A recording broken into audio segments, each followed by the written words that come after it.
Hello, everybody.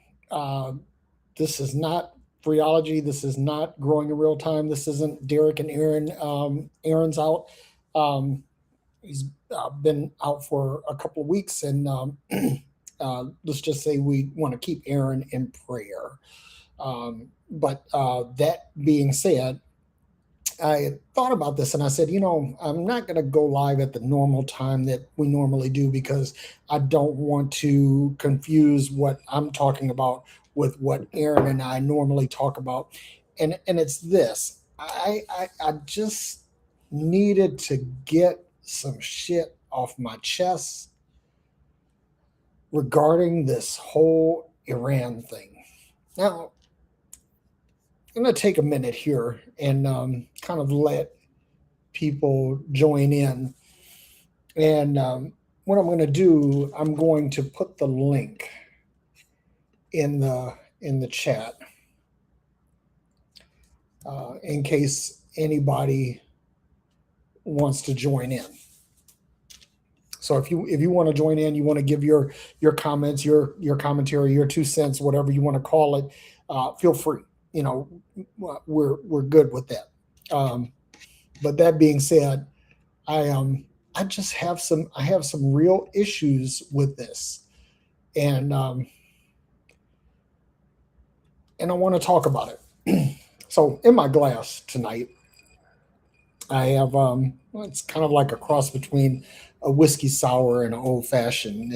I've got the Angostura bitters, some simple syrup, but I also have some lime and some lemon in it, and that's how we're going. But anyway, drinks already prepared, and I'm only going to have this one during the show. But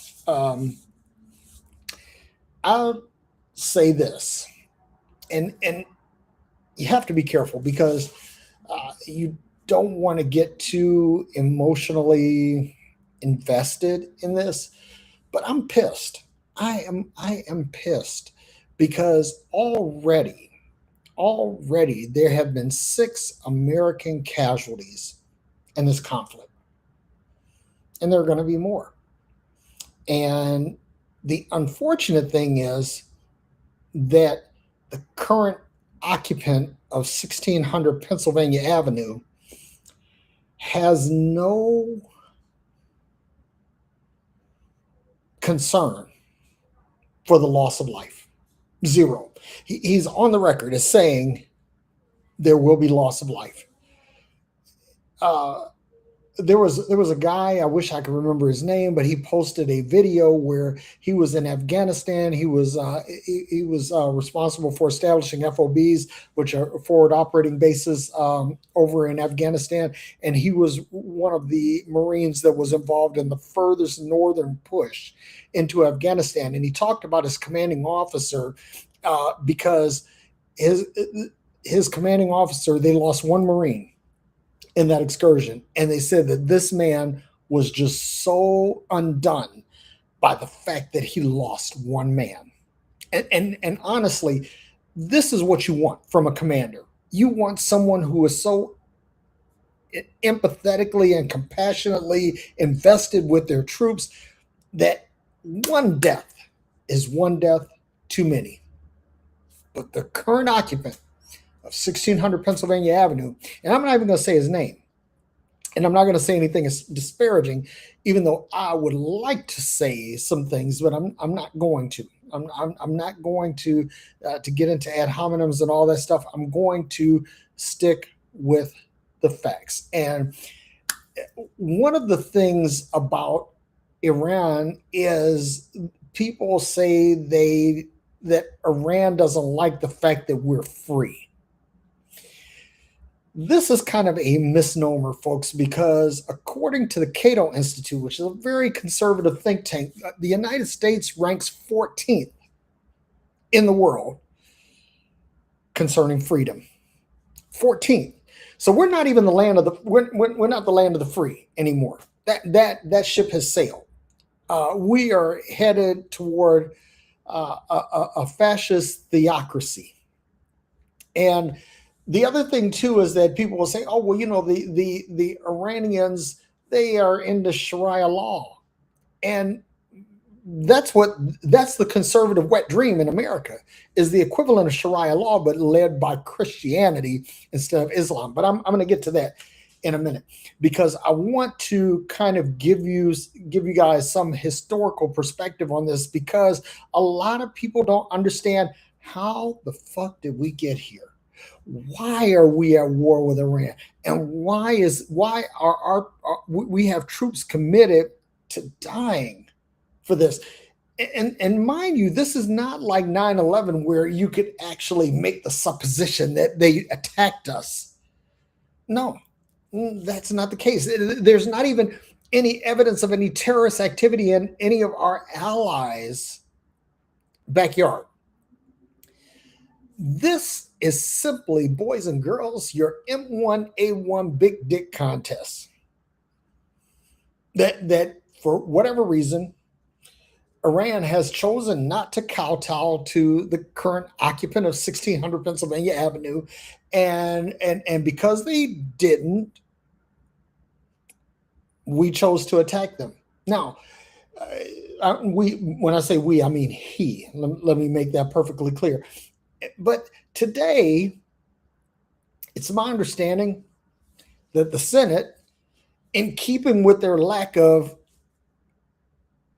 balls or spine, that they opted to go along with this and actually declare war on Iran. Y'all, this is bad on so many levels, because somebody should have stepped up and said, "Hey, this is a good time for some checks and balances here. Let's put the brakes on this and stop it for a minute, so we can understand clearly what it is, what our objective is there, what we expect the outcome to be." We haven't done any of that. There's no planning. This is just simply, my dick is bigger than yours, and I hate to be vulgar, but y'all, that's what it is. That's what it is. And again, I was on a tangent. I kind of gets, or I was on a thread, and I got off on a tangent, and it's this, that Iran, like many other Middle Eastern countries, calls America the Great Satan, and there is some precedent for that. Let me fire up the Wayback Machine and take you guys back to 1953, when Mohammad Mossadegh was elected as the prime minister of Iran. And he came up with a bold proposal to nationalize Iran's oil. In other words, that the profits from the oil would belong to the Republic of Iran and to her citizens. But this was something that was anathema to British Petroleum and to the American Oil Company, and they basically, with the help of the CIA, overthrew this man who was democratically elected. They had a kangaroo court trial where they charged him, convicted him, and imprisoned him, and sentenced him to life in house arrest. Meanwhile, what they did is they brought back someone who had a claim to the Persian throne. And y'all, when I say Persian, keep that in the back of your mind, because this is going to come back. This is going to come back. And the Shah was, you could say that he did some things because he implemented some Western style reforms, and there were some, there are pictures of Iran in the 60s where women were dressed normally and things like that. But there were things that where the Shah became too aligned with the West and not in step with the people's will, because he's a king. He can do what he wants. So here we have this king who basically creates a secret police force. We're looking at you, ICE. It goes in and basically beats down the citizenry, a la the Gestapo. Here's looking at you, World War II Germany, and basically had a reign of oppression that lasted, oh, I don't know, 26, 27 years. And for these years, the Shah was just, really putting the hammer down on people. And this gave rise to some Islamic radicalism. Because what happens is that when you swing the pendulum too far one way, it typically swings back the other way with a vengeance. And this is what we had in Iran. Now, the other thing, too, is that because the Shah was friendly with the West, friendly with the U.S., the oil kept on flowing, which that's the important thing, boys and girls. It's the oil. It's always the oil. It is money, money, money. And let me say this too, that you have to understand. See, a lot of y'all, you'll sit up here and say, "Oh, socialism bad, communism bad, and we need to have more capitalism." Well, listen, unfettered capitalism leads to fascism. That's what happens. And this is what happened in Nazi Germany. It happened in Mussolini's Italy. It happened in Franco's Spain. This is what fascism does. It happened with Perón in Argentina. This is what happens. It's what happens, folks. So you have all of this shift toward capitalism, shift toward Western values, and there was a knee-jerk response from the theocracy or from the theologians in Iran who decided that what we need is a good dose of Islam, which brought about the rise of the Ayatollahs. Now, these guys were even more repressive and more domineering than the Shah. But the other thing is that they framed their relationship with the rest of the world through their theology. Instead of looking at things in a diplomatic sense, for example, the United States, they understood the United States' role in overthrowing their elected leader. And so there were a lot of nationalists that were pissed off about that. They were pissed. And so when the Ayatollahs promised that they would bring the wrath of Allah to bear, they believed it. They got in on it. So now you have the Ayatollahs in power, and they've convinced people that the United States is the great Satan. And so when there was an uprising or a revolution in Iran in 1979, the Shah was deposed. He was kicked out. He lived out the rest of his life in exile. And then the mullahs, the Ayatollahs, they take over. And one of the things that the students that were fired up, inspired, if you will, by the mullahs, decided to take hostages from the U.S. Embassy in Tehran. Now, I'm not saying that taking hostages is a good thing. Not saying that at all. But again, for every action, there is an equal but opposite reaction. And when Western sided power was kicked out of Iran, nature abhors a vacuum. So when one thing exits, another thing comes rushing in. And that's where we got modern day Iran. Now, because of this, because of the things that the United States did to Iran, and because we did things, fun fact, that we basically armed and trained Saddam Hussein and his troops to fight the Iranians. That's right, folks. The United States literally, I'm not talking figuratively, I'm not talking about metaphorically. No, I'm saying literally we manufacture our own enemies. The Taliban used to be called the Mujahideen when they were fighting against the Soviet Union. We arm them, we train them, we equip them. And when we turn our back on them, which we invariably do, we promise somebody some great things, and then we renege. And what happens is they get mad and they turn on us, and they turn their fury into something that it's this just something overwhelming. So anyway, so here we are in 1979.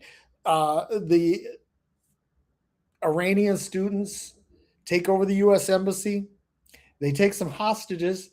But interesting fact is that the majority of the women and black people that were in the embassy at the time, the Iranian government released them, citing the fact that they were already oppressed minorities. In other words, they had empathy for these people because they knew what they had been through. Here's looking at you, America. And so eventually it gets to the point where a settlement has been negotiated, but it happens on the cusp of Ronald Reagan taking office. So it looks like Ronald Reagan, this tough warmongering warlord of a man, that he was going to come in and just level around if they didn't release these hostages. And so the hostages were released. The reality is that was something that had been negotiated through Carter's State Department prior to the election. But the optics of it were that Carter weak, Reagan strong. And it had nothing to do with it. It had nothing to do with Reagan at all. But again, let's keep going. So the Ayatollahs get in there and immediately they turn things very conservative. They implement Sharia law, that the way people are able to live their lives, they have to live it through a very Islamic lens. And when I say Islamic, I'm not talking about Islam in a general sense. I'm talking about a very fundamentalist interpretation of it. Here's looking at you, evangelical Christians, because I'm coming to you in a minute. So you have this theocracy going on in Iran, and every American, if you poll any American about what's going on, what was going on in Iran at the time, or even from then until now, people say, "Oh, Iran is terrible. They repress their people. They force their women to cover up, and Islam is the way of the rule of the land." Y'all listen. When Roe v. Wade got overturned, y'all get a taste of what evangelical Christianity has in store for this country. They're just getting started. They're just warming up. That fat lady hasn't sung yet. She's just warming up the pipes. And this is not any body shaming. That's just a cliche, everybody. It's a cliche. Okay. But yeah, so all of our enemies, we create them. We helped create Hitler. We helped to create Mussolini. We helped to create Lenin. We helped to create Stalin. We helped to create Castro. We helped to create Hugo and Maduro. We helped to create Pinochet and Perón. And Daniel Ortega, all of these people, at one point, all of these people were somehow aligned with the United States. But somehow things got sideways, and now we go off the rails with them, and suddenly they're our enemies, and they must be destroyed.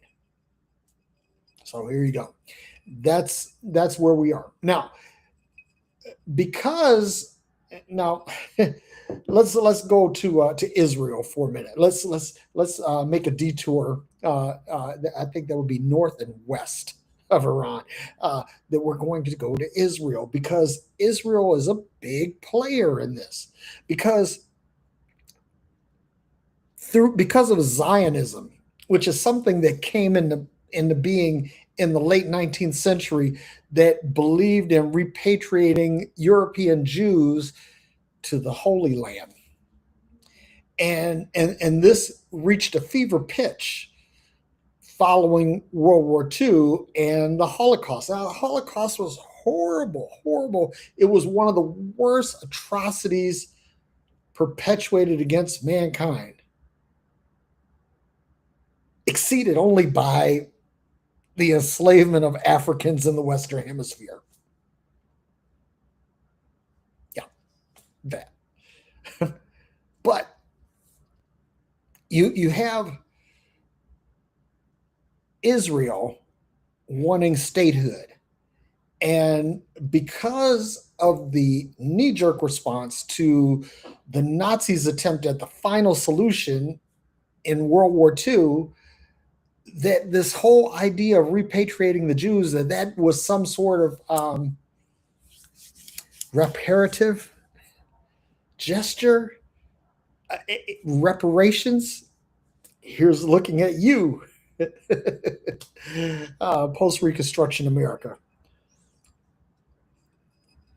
We're talking about reparations. And so Israel, the land, became something of the reparations for the atrocities proffered against the Jews in Germany. And because there was no actual Israel, what had been called Palestine for centuries was now decreed and declared to be that holy land, and the land which the European Jews would patriate. And so that's that thing. But in doing that, they had to first displace wide swaths of the population. They had to move people out. They had to move people from their homeland, from their ancestral homeland into the West Bank and Gaza. And because a lot of these people were Islam or converts to Islam, countries like Iran saw this as an affront to Islam. And so now, because the United States is the patron saint of Israel, we have literally become the great Satan in the eyes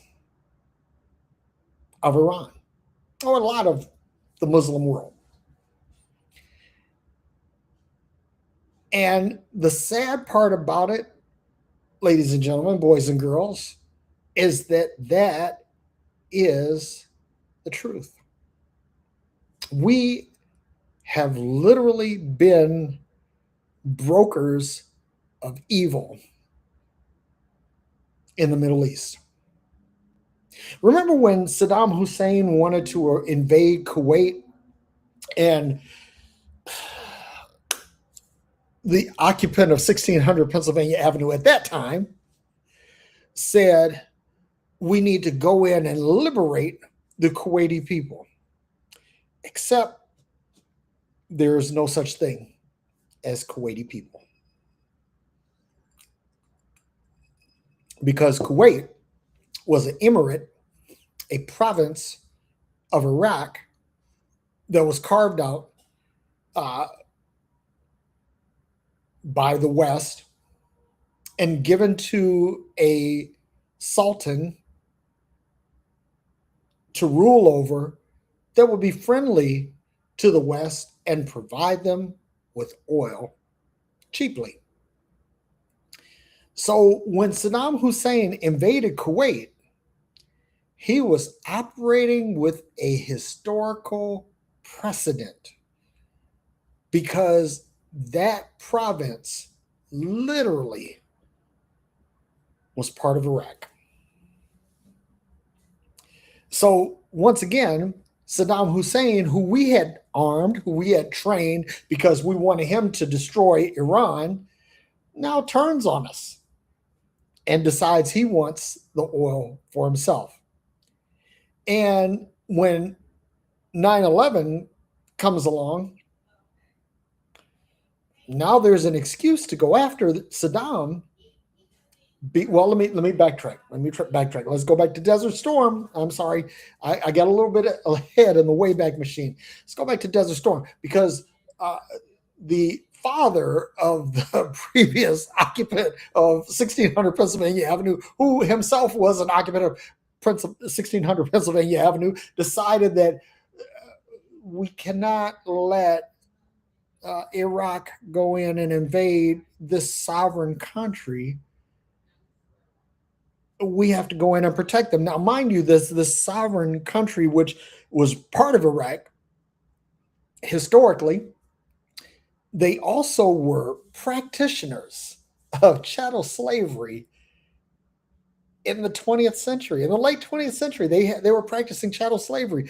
They would bring people in from the Philippines, from Vietnam, from Malaysia, from Thailand, Thailand, not Taiwan, and bring them in and basically treat them as slave labor. People from India, from Pakistan, uh, and they would enslave these people. So it's not like we're liberating Kuwait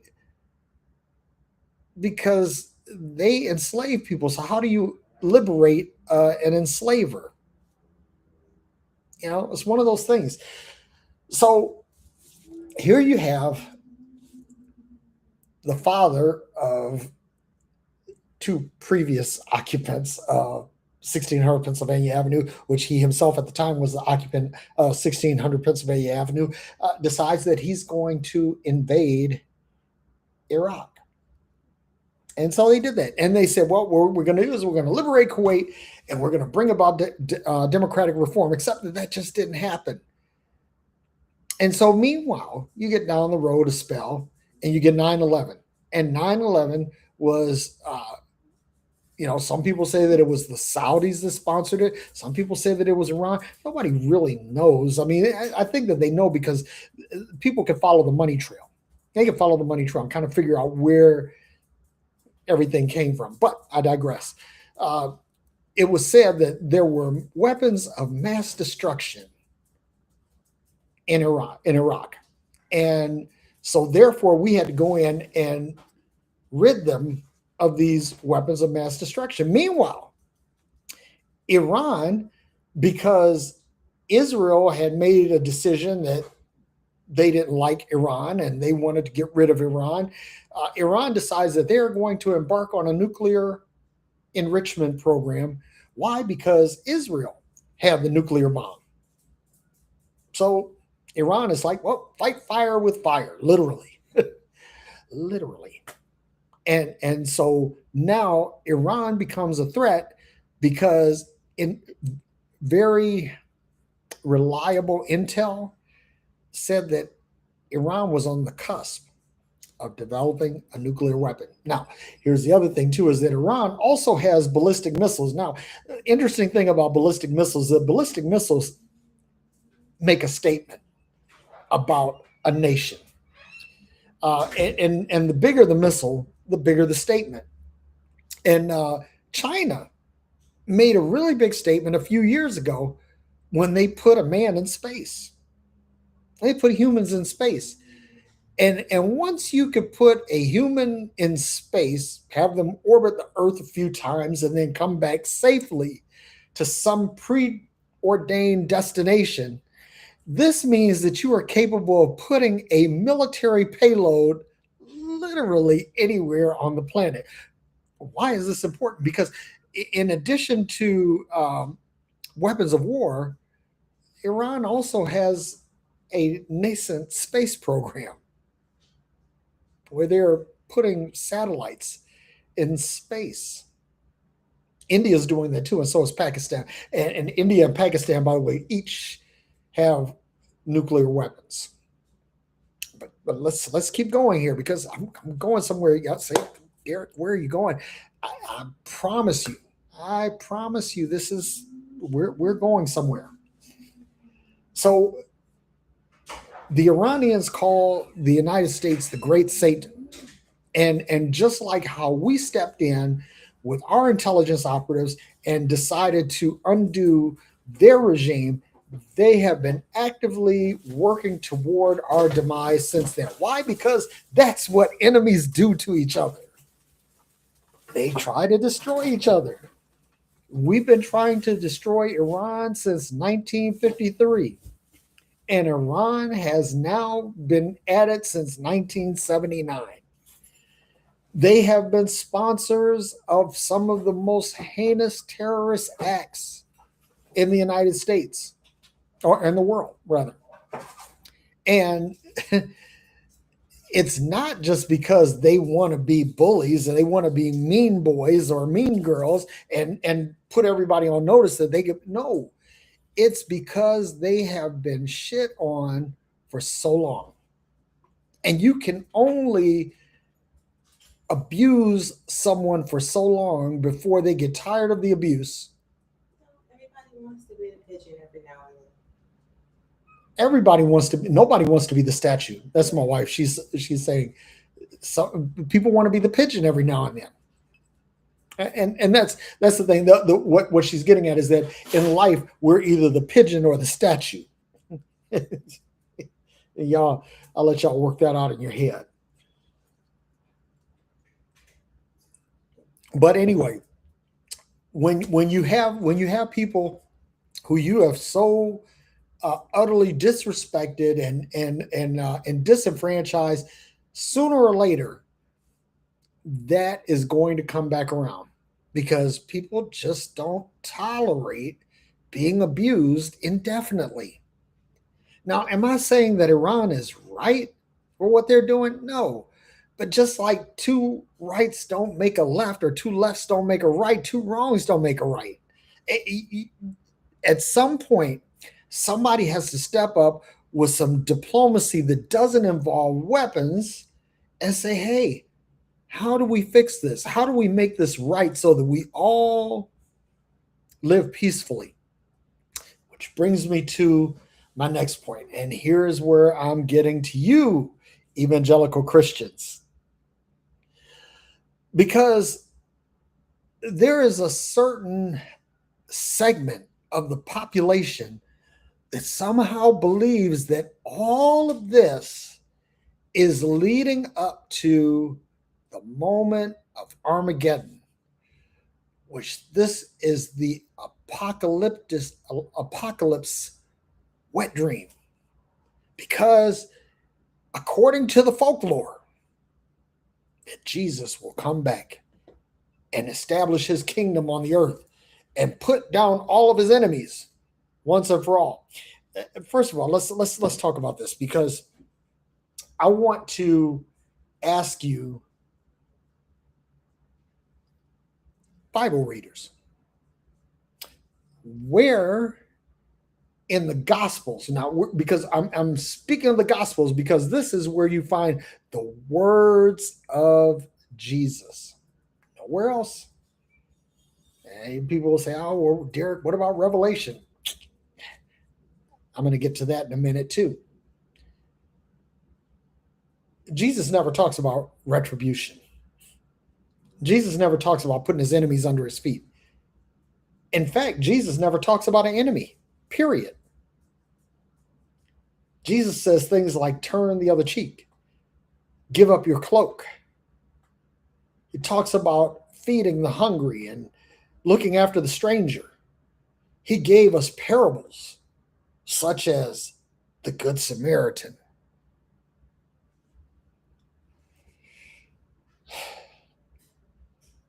So I'm wondering how you get to this whole thing about Jesus putting everyone under his feet.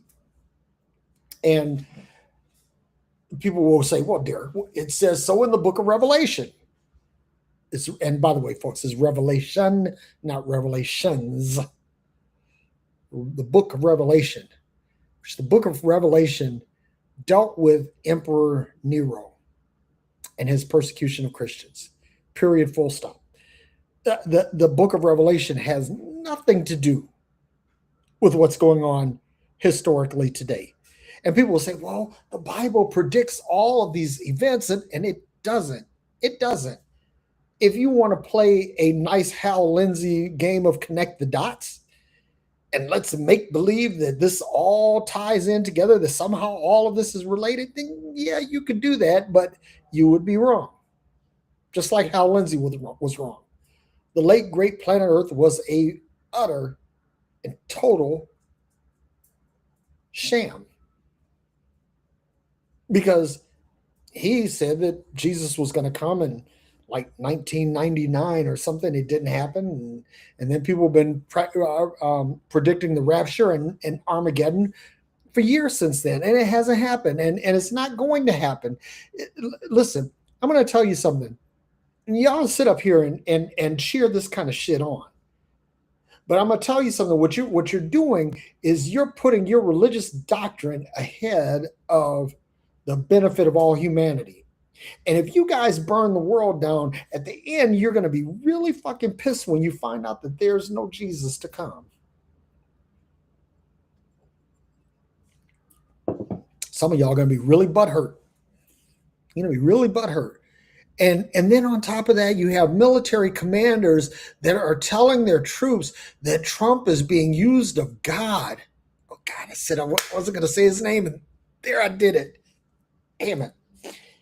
Anyway, meanwhile, back at the ranch. They're saying that the current occupant of 1600 Pennsylvania Avenue is being led by God to bring about this regime change and to unleash the fury of the United States so that we can bring back or we can facilitate or grease the skids for the second coming of Jesus. And y'all listen, if you're basing this on the book of Revelation, I'm going to tell you something. I'm not just ranting here. I'm talking about some serious biblical scholarship that will tell you that this book is not prophetic. That it is a chronicle of something that already happened. It's not a prophetic book. Y'all, this is not happening. And this is where I said I was coming for you evangelicals, because your wet dream of seeing Jesus come back, you mean to say that here's the thing. You don't know what's in the afterlife. You have no clue. You don't know whether there's a heaven. You don't know whether there's a hell. You don't know whether there's a God or no God. You don't. And to be honest, none of us knows empirically. We're all agnostic at that level. Nobody knows. But you are willing to sacrifice not only your life, but the lives of billions of human beings to satisfy your religious wet dream. What makes you better than Muslims that want to enforce or enact Sharia law? You're no better. In fact, you're worse, because what you want to do, is bring about the might and power of what is ostensibly the world's most powerful nation to bring about your religious fever dream.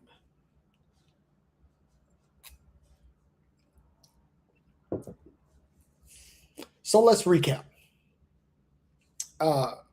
One of the things that's happening in all of this is that the price of oil is going to go up. It is going to go up bigly. And because the price of oil goes up, the price of everything will go up, because things are brought to market through conveyances that burn fossil fuel. Now, are you prepared to see prices go up? We're already struggling. I mean, you can't even have a steak for under $20 now, and I'm talking about at your own crib. The price of food is going up because the price of oil is going up. The price of housing is going up because the price of oil is going up. The price of everything is pegged to the price of oil. So there's going to be widespread destruction of oil production, productive capability, and then also I believe that the statistic is almost 1/3 of all the world's oil goes through the Straits of Hormuz, which Iran kind of co-controls. And and there are all kinds of other interesting statistics that I read. Like, for example, we, the United States of America, can only produce 100 Patriot missiles a year,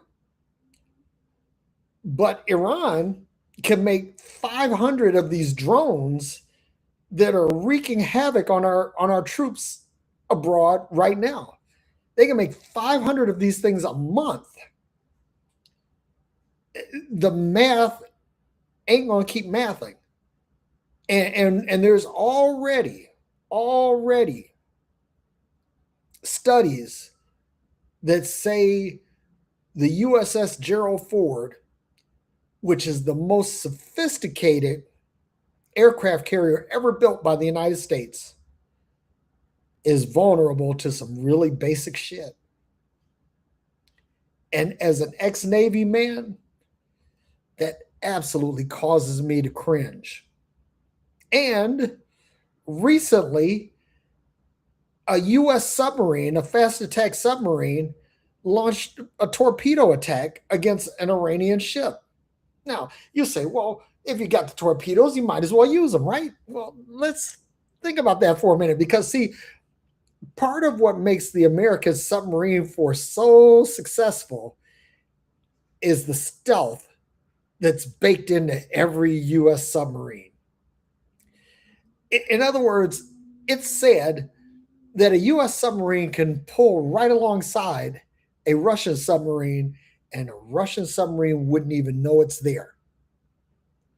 Unless the American submarine does something like opening its torpedo doors. And so now a lot of secrets will be given up for virtually no reason. Things that made us eminently successful as a sea power nation will suddenly be reduced to nothing. Because every time a submarine launches an attack, it gives up some of her secrets. And that's just the reality of things. And you best believe that we're not the only ones over there. The Russians are over there with their submarines, the Chinese are over there with their submarines, and the Indians are over there with their submarines. And guess what? They're sonar ops. They're listening. They're listening for missile doors opening. They're listening for errant communications. They're listening for a wrench dropping on the deck while you're submerged. Go look at the Hunt for the Red October. You know. Anyway, folks, the bottom line is people are going to die in Iran. Now, I would understand. Let me say this, that as a peacenik and a socialist, even though I have a military background, that war totally grates against everything in my conscience right now. But if you're attacked, then you can make the case for retaliation.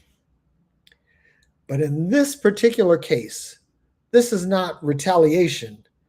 This is what you call an unprovoked attack. In other words, in this particular case, even if there was moral high ground to have, we certainly don't have it. We certainly don't have it.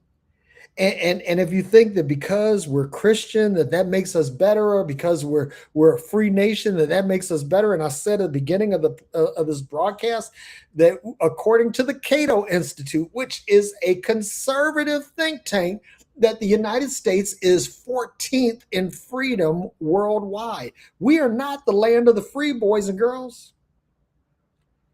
So Iran is not uptight with us because they are envious of our freedom. They hate us because we fucked with their election. We imposed a repressive regime upon them, which led to a theocracy that was even more repressive. And at the end of the day, we can. It's been said that we actually killed their supreme leader, this Ayatollah. I can't forget what his name is, but they say we killed him. Now you think, and this is what the current occupant of 1600 Pennsylvania Avenue and all of his sycophants are thinking, that we'd be causing these folks in Iran to dance in the streets because we killed their leader. Y'all, that's not what's happening. We pissed them off. We hurt their feelings. Kind of hit them in the heart. And I'm gonna tell you something. There is no greater foe than a wounded foe.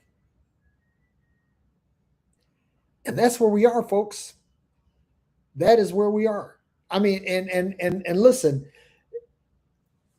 if again, if this has something to do with some moral high ground, for example, we declared war on Japan because Japan attacked us, and y'all listen, even that's a little sketch. That whole story, there's a whole lot of sketch to that. But we were able to take the moral high ground and say, hey, we have to retaliate because Japan attacked us. Iran didn't attack anybody. I mean, they might have been killing their own people. Here's looking at you, fundamentalist Christians.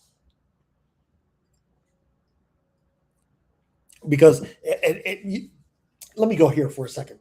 Because one of the things that I do is I do a lot of doom scrolling in some of these groups that are full of fundamentalist Christians, because I like to see what's going on in the mind of the enemy.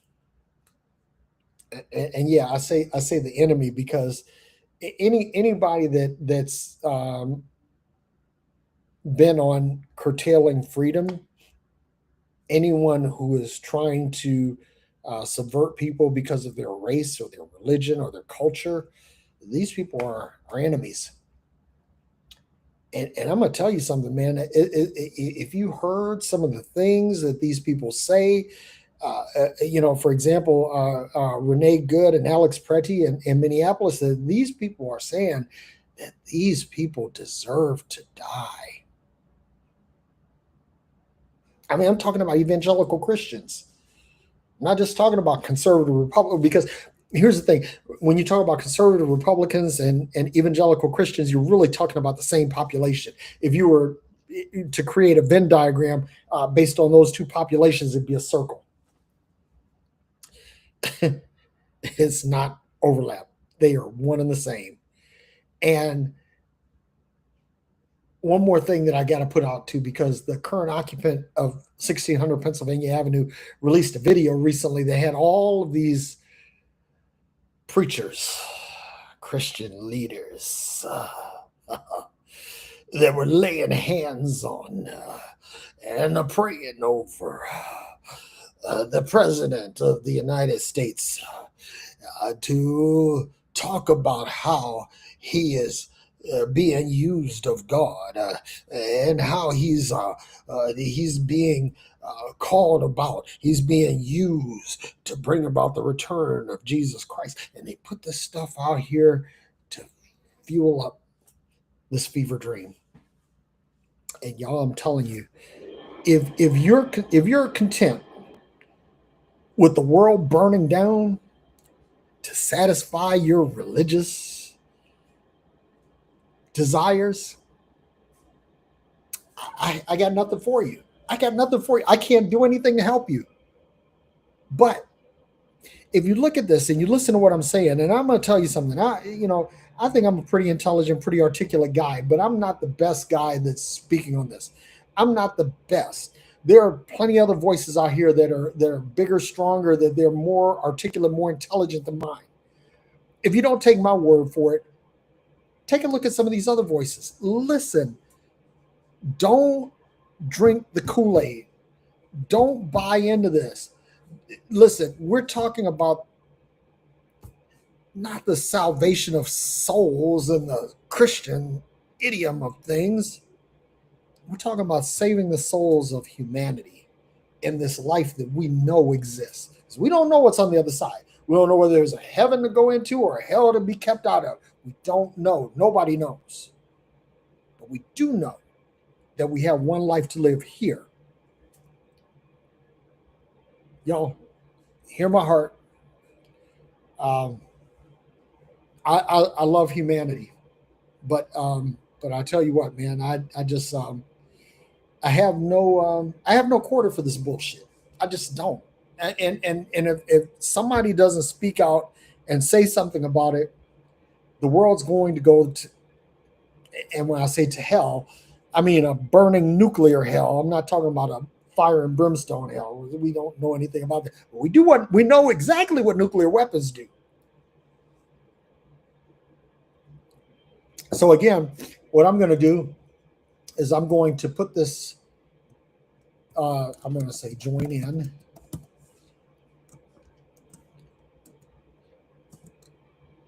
And oops, I did the wrong thing here.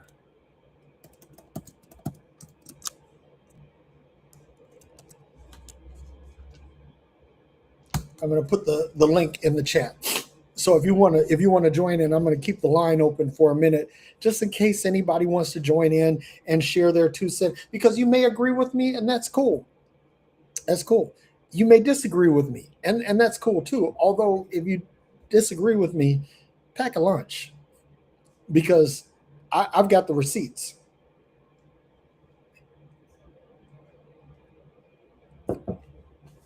People who don't know history are doomed to repeat it, and those that do know history are doomed to watch the fools who repeat history.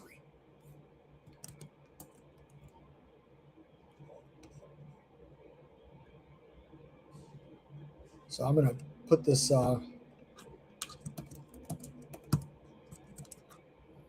in the chat in case you want to join in. So I would love to hear what you have to say. I promise you.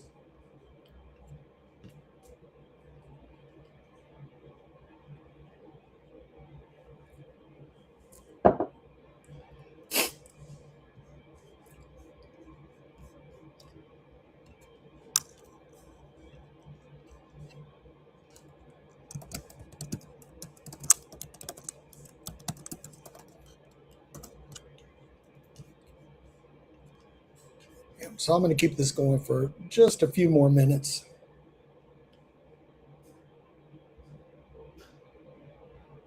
Yeah, Paul, I can see you. Jimmy, yeah, I can see you too. Who else is on here?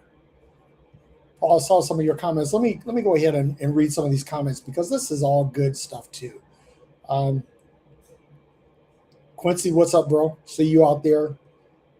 Paul Bishop, man, I see you out here. But I'm gonna tell you something, man.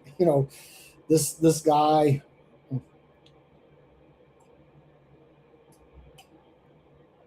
We can fix this in the midterms. And I know some of you say, well, Democrats are no better than Republicans. And, you can make that case. You can make that case. But if you don't vote Democrat, what you're saying is you're going to go with 2 more years of Trump and the possibility of more years with Trump, because I don't think that this guy's going to leave office willingly. I think the only way that he's going to leave is he will be He will only leave at room temperature. Let's say that.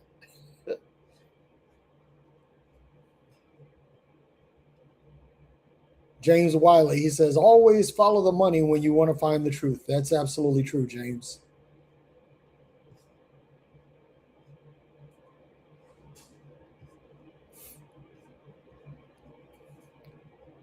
Bobby Ahmed says, that was a narrative. You're right, Bobby. It was. And it was not the right narrative. Yeah, Paul, I love learning history also. It's funny, like if you there is enough information out there. Like, for example, there is a podcast called American Scandal, and they talk about how the U.S. government toppled regimes, how they affected regime change around the world, and they talk specifically about Iran. And when I listen to that, I'm like, oh my God, now I understand why they call us the Great Satan, because we are. We are. Satan is actually a judge, not some evil being. The the Hashatan is a judge, the accuser, or not the judge, the accuser, and that's what we are. We accuse people of things. What we accuse every accusation of the United States is a confession. Bishop Broadnex, good to see you out here. Well said, you said. And I thank you very much. Jimmy, I love Jimmy so much. He says Christians are worse than Muslims in every way. And yes, that's true. If you think the Sharia law is bad, all you got to do is just watch a few episodes of The Handmaid's Tale to understand what the fever dream of the conservatives are.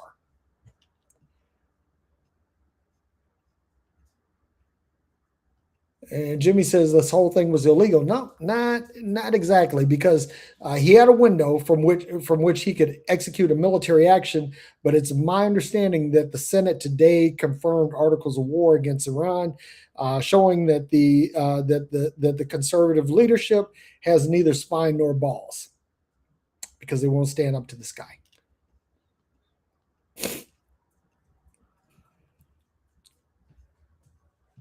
Yeah, and Jimmy says again, all religions suck. Period. I'm so glad I was smart enough not to fall for that bullshit when I was young. Unfortunately, Jimmy, I did, and not only did I fall for it, but I worked my way through the ranks. I really, I was a champion of Christ. And then our buddy Tommy says, this is why I believe in life before death. You're goddamn right, Tommy. Absolutely. Jimmy, you say you can't see the link. I'll put it in the on my Facebook page. Let me maybe. Oh, you know something? I need to make it public. That was the problem. All right. So now check again, Jimmy, because I just made it public.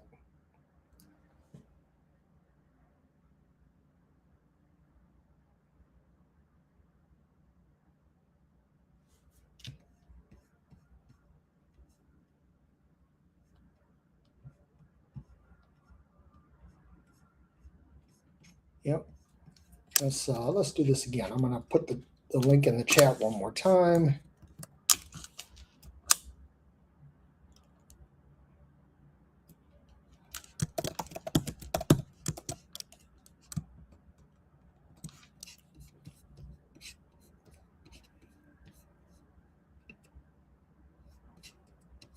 Let's see. I'm going to do this. I'm going to say,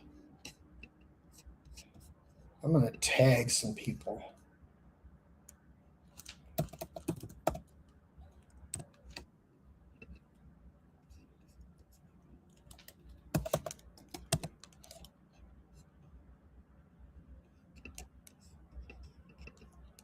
Let's see, who else can I tag?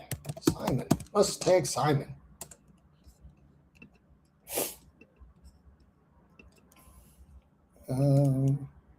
Who else?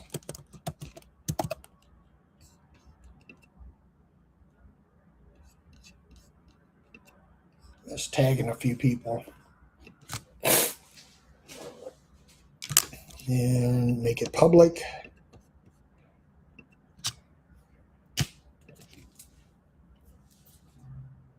Now, y'all let me know if you can see it. And please feel free to jump in.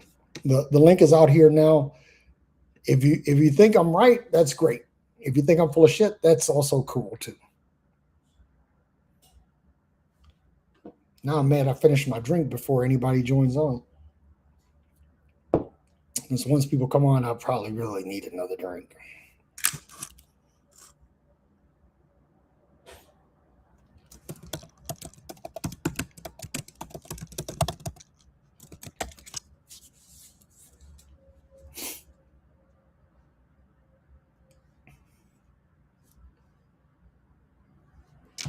Let me, Paul. I didn't tag you. Let me tag you in this.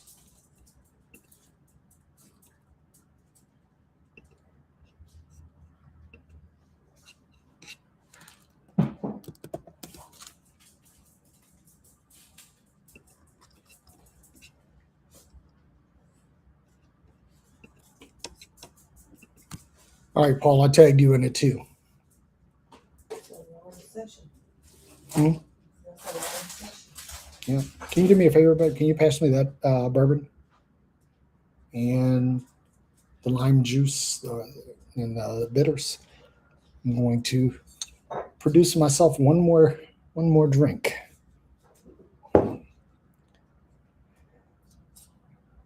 Gracias, senora. You're beautiful. Meanie. Mean girl.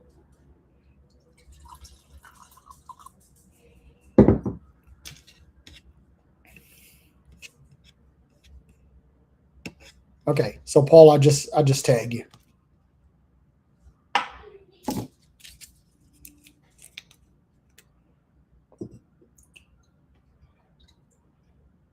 So if y'all want to join in, feel free. I'm gonna hold the spot for about 5 minutes while I pour myself another drink. And in the words of Dougie Fresh, let me clear my throat.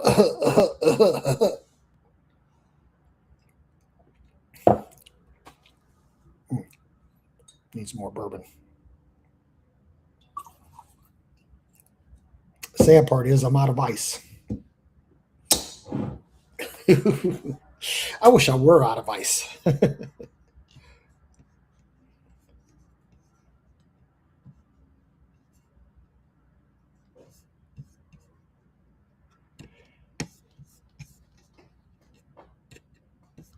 Well, I'm giving you guys a chance to join in if you want.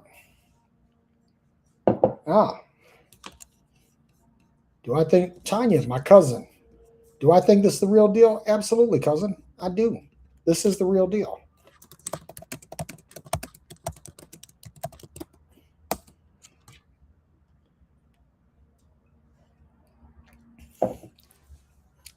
And Tanya, if you're still listening, I'll be in Pontiac on Sunday. I hope I can see you.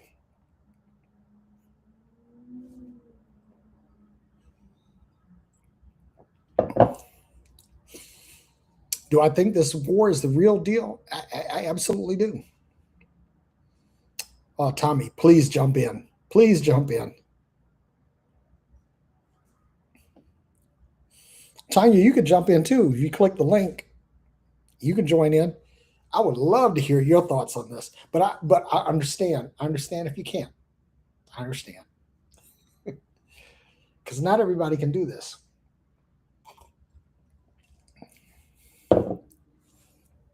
You couldn't get in.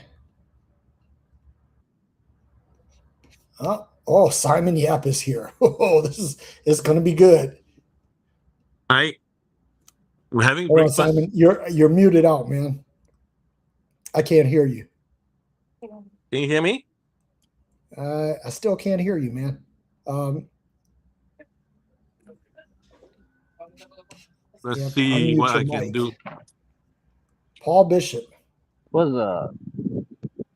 Hang on for a second. Maybe it's me. Maybe it's me. You can't hear us there? Okay, now I can. Okay, Paul, I can hear you. Simon, say something. Can you hear me? I can hear you now. I'm good. The problem was on my end. So you are drinking and I'm eating. What are you eating? I'm eating some noodles. Okay. It's I'm drinking. it's about 10 a.m. here. Okay. What are you drinking, Paul?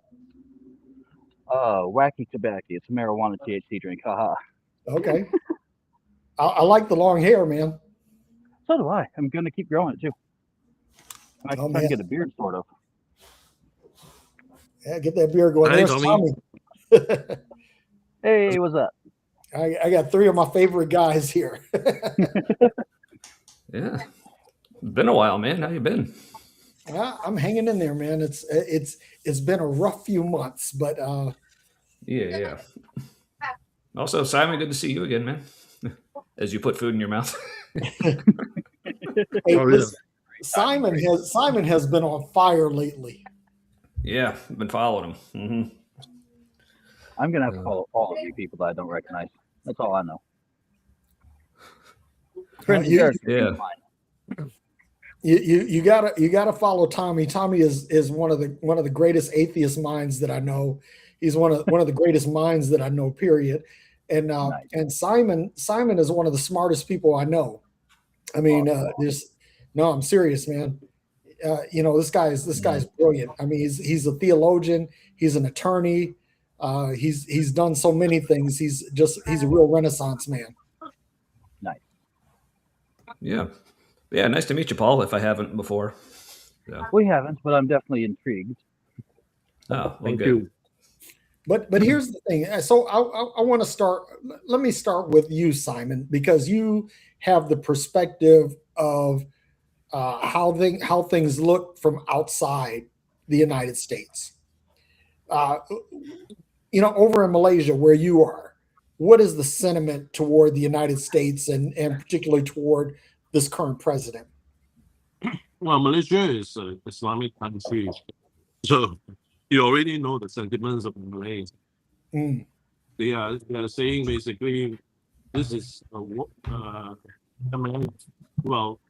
is basically a terrorist together with Netanyahu, and of course they are defending Iran. I mean, the Christians here, well, they're like Pete Heck said, they think that this Armageddon is coming. So in Malaysia, there is a split among Christians and Muslims.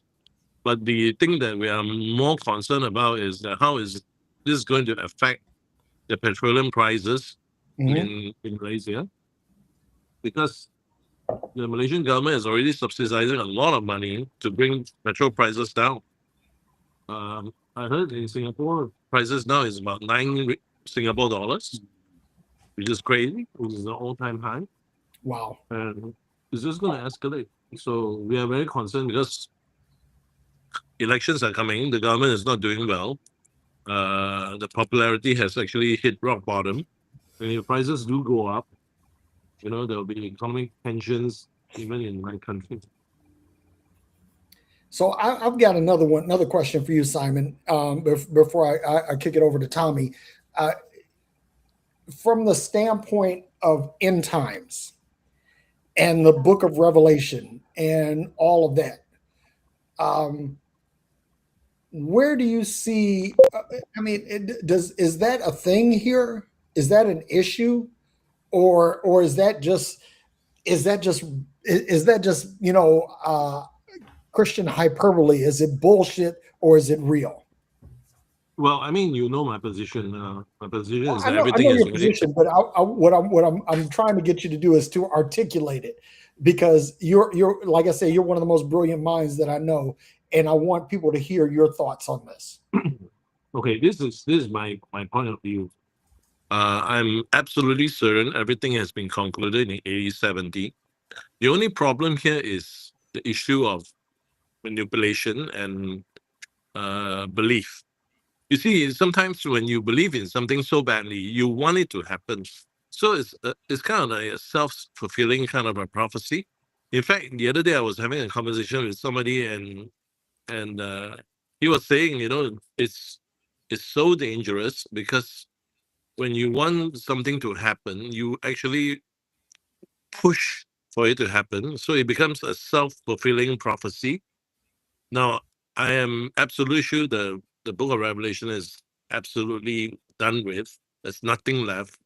Anyway, it's all about Israel. In fact, if you understand the scriptures, the Gentiles that Paul wrote to were actually the scattered Israelites. It's got nothing to do with us. Right. But religion is the truth. It's a form of manipulation.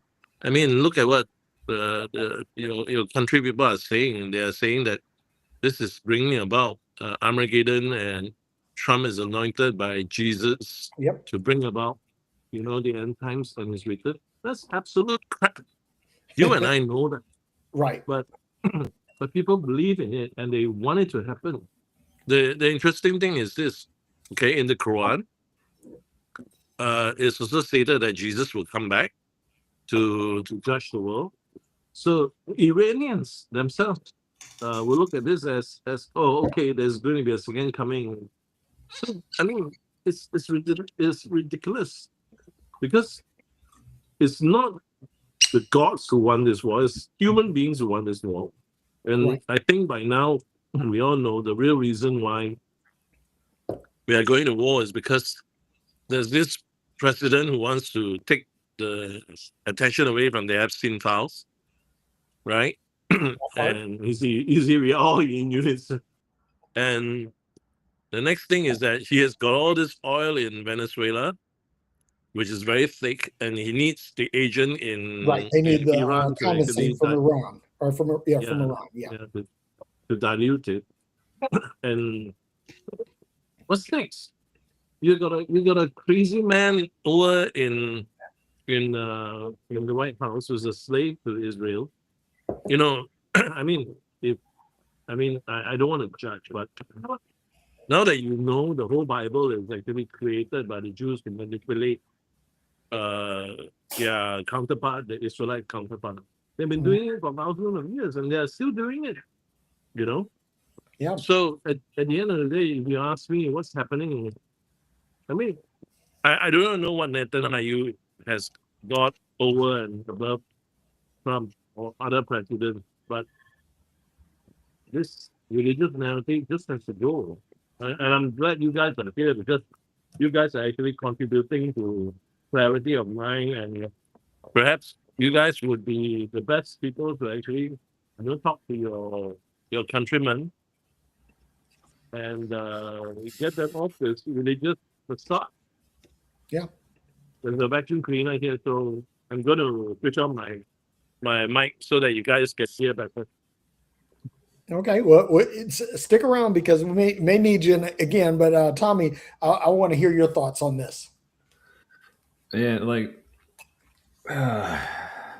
first of all, not necessarily any expert opinions on any of this, but yeah, as I've heard other people say, "Hey, Jimmy, What's that? Jimmy is here. What's going on, Hello, fellas? Jimmy. good to see you, man." But yeah, as I was about to say, I heard.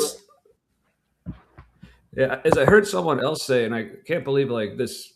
I mean, I'm sure this thought had been rattling around in my brain somewhere, but never put into words and really thought about. But just the idea, going back to how so many evangelicals in this country are thinking that Trump starting this war with Iran is going to bring back the second coming of Jesus or whatever. Just think about how weird that is.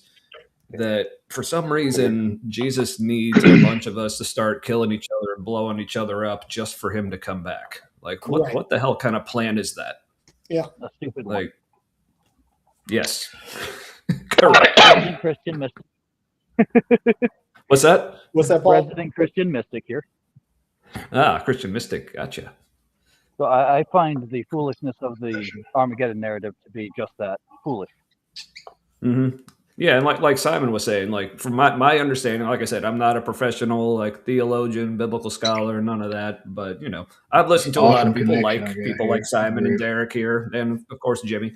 But yeah, my understanding is like, yeah, what Simon was saying, yeah, the book of Revelation, it was talking about things that happened a long time ago. Right. And like just Oh, yeah. addressing, I mean, because it's apocalyptic literature. That's what apocalyptic literature typically is people who are currently going through some shit. And we're Right. like, so we're Let me step in and say that about apocalyptic, right? Because people think of apocalyptic as something being pertaining to the end, but apocalypsos is the Greek word that actually means unveiling. right. I mean, that's why the book is called Revelation, because Right. that's why it's also called the Apocalypse of John, and it's called the Revelation of John. They basically mean the same thing. Yeah, Yep. exactly. So apocalyptic literature, it's usually written by people who are currently going through some shit. And I guess for lack of a better term, like kind of coming up with some like fan fiction or whatever, or like wishful thing, like this is what we want God to be doing for us, or this is what we're saying, like this is how God's going to come through and save us from our oppressors right now. So In that's other why words, it's we're called, making like, God in our image. right, exactly, yeah, because of course God wants to rescue us because like we're his people, and but but yeah, but then but to kind of connect, like this is another thing I heard from someone else, an actual like professional biblical scholar, this guy named Dr. Kip Davis. He's Hebrew Bible scholar, specializes in the Dead Sea Scrolls, like so he knows all about like when people talk about like apocalyptic literature. And hey, Kyle, What's up, Kyle? What's how's it up, going? everybody? Man. How you doing? But he made the point, especially when connecting the use of apocalyptic literature to today, especially the way we're seeing it. Like Why can't I hear? part of what's going on with apocalyptic literature is it's written by people who are currently I'm being not even oppressed. connected to the computer. But the problem is we now have this apocalyptic literature in the hands of the people actually guys in gonna have to power hear this, doing 'cause the I can't hear oppressing. The other way. I'm trying to be too loud, but And then it's not. The headphones aren't working. so yeah, we have it in the hands of people who are currently in power, but reading the books as if they are the oppressed people. So things are getting like completely flipped. Like, is all that making sense? Perfect sense. Yeah. So Yep. yeah, I thought, yeah, like I said, Kip like says it so much better than I just did. But yeah. So I want to flip it over to Paul. He's our Christian mystic here. So I want to hear what your thoughts are, because you made the lion's share of the comments in the thread. So I definitely want to hear what you have to say about this. The commander-in-chief started a war. I feel like this caught none of us by surprise. I also feel like instead of looking to the Bible, we could just look back at history to have foreseen what's coming. Yeah. And we already know what our country is pre-bent to do. We've been doing it for as long as we've been in power. And frankly, I don't really see that this war truly has spiritual significance in any way, other than for the lives of the people who are about to die. Mm. The way I understand what's happening, it's a whole bunch of mischief, and it needs to stop.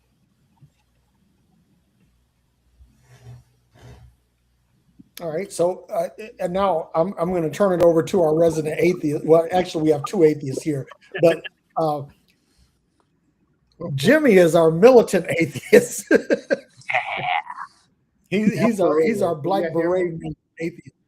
Yep, we can hear you, bro. Yeah. Excuse the. I'm in. We're at a hotel here in Kansas City, Kansas. We got a competition for our daughter that's happening, so we came down here. But anyway, I just really think that ever since this dude's been elected the second time, it's just been nothing but he's barely been there for 2 years yet, and it seems like he's been there for 7, because this is such a shit show, and he's such a he's just a horrible human being. Not even from a religious standpoint, he's just a horrible person. I mean, I'm gonna go down the list real quick. The guy has 34 felonies. He's an adjudicated rapist. He is not allowed to operate a business in New York legally anymore because of his shady dealings in the past. He owes E. Jean Carroll a bunch of money because the first time he got not convicted, but found guilty of sexual assault to her. he cost himself more money because he's too stupid to keep his fucking mouth shut. So Yep. when you look at that whole thing of who he is as a person, oh yeah, and then he tried to sneak documents out of the White House down in Mar-a-Lago. Don't let's not Yep. forget that. So when you look at all the things that he's done from a purely intellectual standpoint, when you look at all that, you can't give any kind of objective justification for voting for this man. So the only thing you can do is rely on your religious um, beliefs and forget everything about reality and how things actually work, justify in your mind that this guy would be a good guy because Democrats are evil and blah blah blah blah blah and all this other nonsense.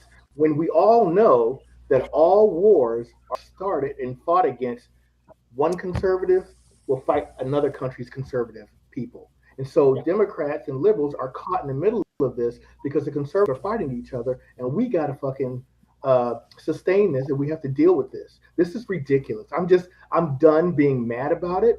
I'm just looking at this going, we are an earth full of people who have nuclear that are threatening to use them. That has everything to tell you that as a whole, we are horrible people. Horrible. When we're so frustrated Humans are the that worst. we threaten to destroy the whole world because we can't get it our way, we're a bunch of whiny bitches. Period. So that's how I feel about all Mhm. this. It's just I thought Yeah. essentially that. So if we would all just grow up. We would just let me be kind of give adults. We a would little be caveat for another shout out. That Jimmy, like myself, has served in uniform. He's a military man, and thank you for your service, bro. So, so Kyle, I'm actually surprised that you chimed in, man. I tagged you because I said I'll bet you this will be really entertaining if Kyle. Oh yeah. Welcome, Kyle. Always is. Well, So, thanks for chiming me in, and I just saw the notification. I didn't even know what it was about, and because it was your name, Derek. You oh know, you understand. yeah, You understand. Mhm. So I said, let me go check out, see what my brother's I put talking out the about. bat I signal. went, I shaved, I put on my Batman T-shirt. I mean, I was in my work clothes. Oh, you got dressed up for us. Thanks. But Derek was calling, so I I put out the mean, bat signal, and so Batman shows up. you know what I I mean, that's mean? how this Derek's works. calling, so you understand. Oh yeah. We're talking about this whole Iran thing, and how Okay. I think that this is really the evangelical Christians' wet dream. You know Yeah, of that course. they this is their thing. They think that this is going to usher in the second coming of Jesus, and I've been saying all along. I said, listen, if you think that this is going to usher in Jesus, you're gonna be really butthurt in the end Yeah, of because course. for a lot of reasons. But I'd like to hear your thoughts on this. What do you think about this whole war thing, and especially when you juxtapose it um, with the evangelical position on end times? Yeah. I mean, I grew up with the end times fanatical mom. So, she would have dreams and share those dreams with this little, 8, 10, 11-year-old boy like it meant something to me.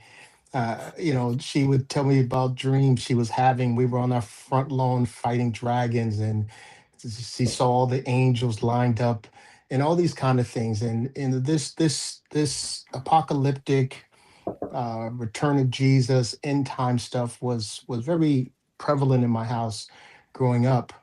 Um, and quite frankly, I always resented God for it in a way, deep down inside, because I was like, I'm a kid. Why are you gonna do all this shit now? I'm not even gonna have a chance to get married. I'm not even gonna have a chance to live a life and do all the good things I want to do in life because you're gonna come back and ruin everything for me. So I had a lot of deep seated resentment for God for that. But then obviously I went down the pathway of evangelicalism or Christianity, I guess with a sprinkle of evangelicalism in it, and became a pastor and all that other kind of stuff. I wasn't much of an end times preacher. I wasn't much of a hell and Satan preacher. I really tried to be more positive and focal. I thought if Jesus was coming back, we all knew it as Christians, so why talk about it? I thought if hell was real, well, we all knew about it as Christians. We weren't going, so why talk about it? So I was in that elk, but I did believe that that it would happen. I didn't understand it. I didn't understand what the point to it all was. And obviously, growing up through the Desert Storm and all the wars after, every one of these have always been about this is the sign, this is the time, Jesus is coming, Mhm. Jesus is coming. Now that I'm so far out of it, hearing this stuff sounds obviously utterly ridiculous. And I think that to say it as politely as I can, everyone who deeply believes this really is dealing with a level of psychosis that really, really should get treated for. And forget the humanitarian aspect of it. I just wrote something the other day, something along the lines of say that, if a God needs the killing of innocent people through a war to enact his plan, then that God is a fucking moron, an idiot, a loser ass of a God. And Yeah. we've seen that kind of stuff and behavior from that God throughout its book, its scriptures. We've seen it happen over and over again. And somehow or another, we've been programmed in that world to blind ourselves to the horrific behavior of this God to get its way. So what we're seeing in the administration is it's taking the playbook out of the Bible Yeah. because it knows that people will relate to it and won't kick back against it. It's I have zero confidence believe that Donald Trump has an ounce of Christianity, true Christianity within him. Mm-mm. Uh-oh. If he's a Christian, Oh, they got Kyle. and we all know better than The that. CIA came for Kyle. Yeah, they got Kyle. They got him. Which is crazy because I was just Well, about to say that Kyle has slowly become one of my favorite people over the last years, and this is my first chance to talk to him live. And right when I was about to say something, out of existence. So it is what it is. Damn. Yeah. Yeah, but I have to say this. I'm glad that all of Hey, you guys. Batman's back. There's now he's back. Hey, there he But is. Sorry about that. All right, before we you go guys any are some of my further, favorite.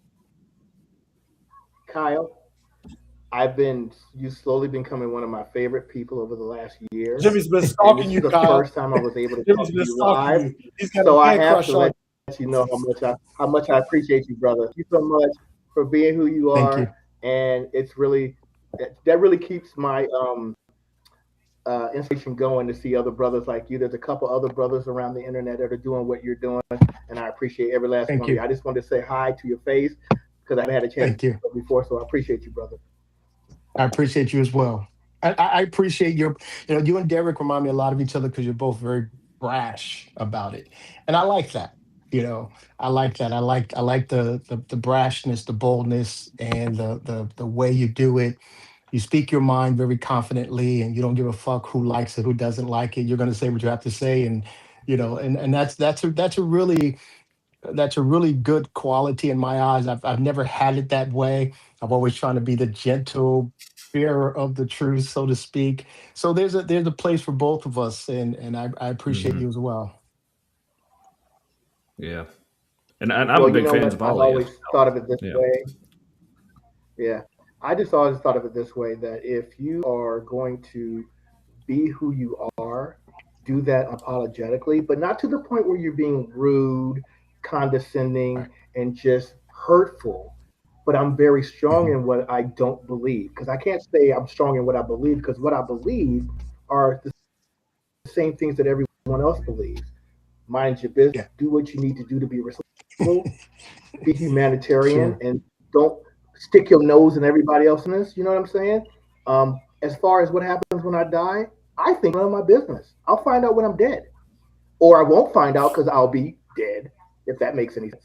Yeah, So that's Hey, I'm the Right. kind of person. I adhere to the tenets of the Satanic Bible. As thou wilt, leave everyone else alone. Yeah. Yeah, and it's funny Mhm. because I live with a woman who's Catholic, and no one ever expects that when they see how, like he calls me, Derek always calls me a militant atheist, which I think is hilarious. But when you find out that I'm so staunch in my atheism, when they find out that I'm in love with a woman who's Catholic, they go, "What?" I go, "Huh? You got to explore that." Now, do I have a problem Listen, with religion, my or do I have a wife is problem a with devout religious Christian. people? My Right, wife is a exactly. devout Christian. She grew up Kojic, but I'm gonna tell you something. She's one of the deepest thinking people that I know. So I Right. respect what she says, and oh, Mhm. she Yeah. she's she's wagging a comb at me. So Tell that wonderful wife of yours I said I'm gonna put this hello. on the screen. I'm gonna put this on the screen because she's getting ready to pop me. You see that? You see that? She just Yeah, I popped my saw hand. that. I saw that. We don't do No. that. I'm saying, I'm no, we don't do that. but We don't do that. you hear that? Y'all hear my wife in the background? She said, Yeah. you don't quote the Satanic Bible. Why not? Well, They don't believe in a I literal mean, Satan, baby. Yeah, we don't. yeah. I That's- mean, I'm technically a card-carrying member of the Okay. Satanic Temple, so if you need anyone to quote Satanism, I can do it for you if you want to stay out of trouble there, Derek. Okay, I won't quote the Satanic Bible Yeah, it anymore. could be the Church of Lucifer. Just tell her that Satan is Just Christian's came and playtime, popped buddy, me on not the head ours. with a Yeah. But I'm yeah, sorry, but I mean, what? but yeah, I kind of echo kind of like what Jimmy was saying there, talking about him being strong, and at least like in the sense of being very forthcoming with his beliefs, but still like being in love with a woman who has very different beliefs. I mean, similar for me, for as outspoken as I am, like both, like I have two kids, like they're both Christian, and we're all very open about it. Like they like having discussions with me about like faith and theology. I like discussing things with them, telling them my points of view, because I told them, like, look, I don't care about like you believe what you believe. All I care is that you believe it because you believe it. Like you're not Right. like, I don't want you to, like, if you're a Christian, that's fine. I just don't want you to be a Christian because you think you need to like make other people happy. Or I don't even want you to be an atheist just to make me happy. Like I want you to just be who you are, and yeah, and it it's works. not really even Who'd have thunk? the religion. It's not even the religion that bothers me. It's people's behavior that's the issue. If Right. I'll tell you this right Mhm. now, if everybody who was a Christian was like Jimmy Carter and Fred Rogers, I'd love them all. I'm just saying. I'm just being truthful. If they were like those two guys, I'd be like, you know what? I don't believe it, but I'm gonna hang out with all these Christians because they're dope. But they're not like that. That's the problem. Oh yeah, and So I'll say this, like yeah, there Kyle, I can't hear you. Yeah, your mic's down, buddy. Yeah. Yeah, you're muted out, man. I think your earbuds are failing you. Can confirm.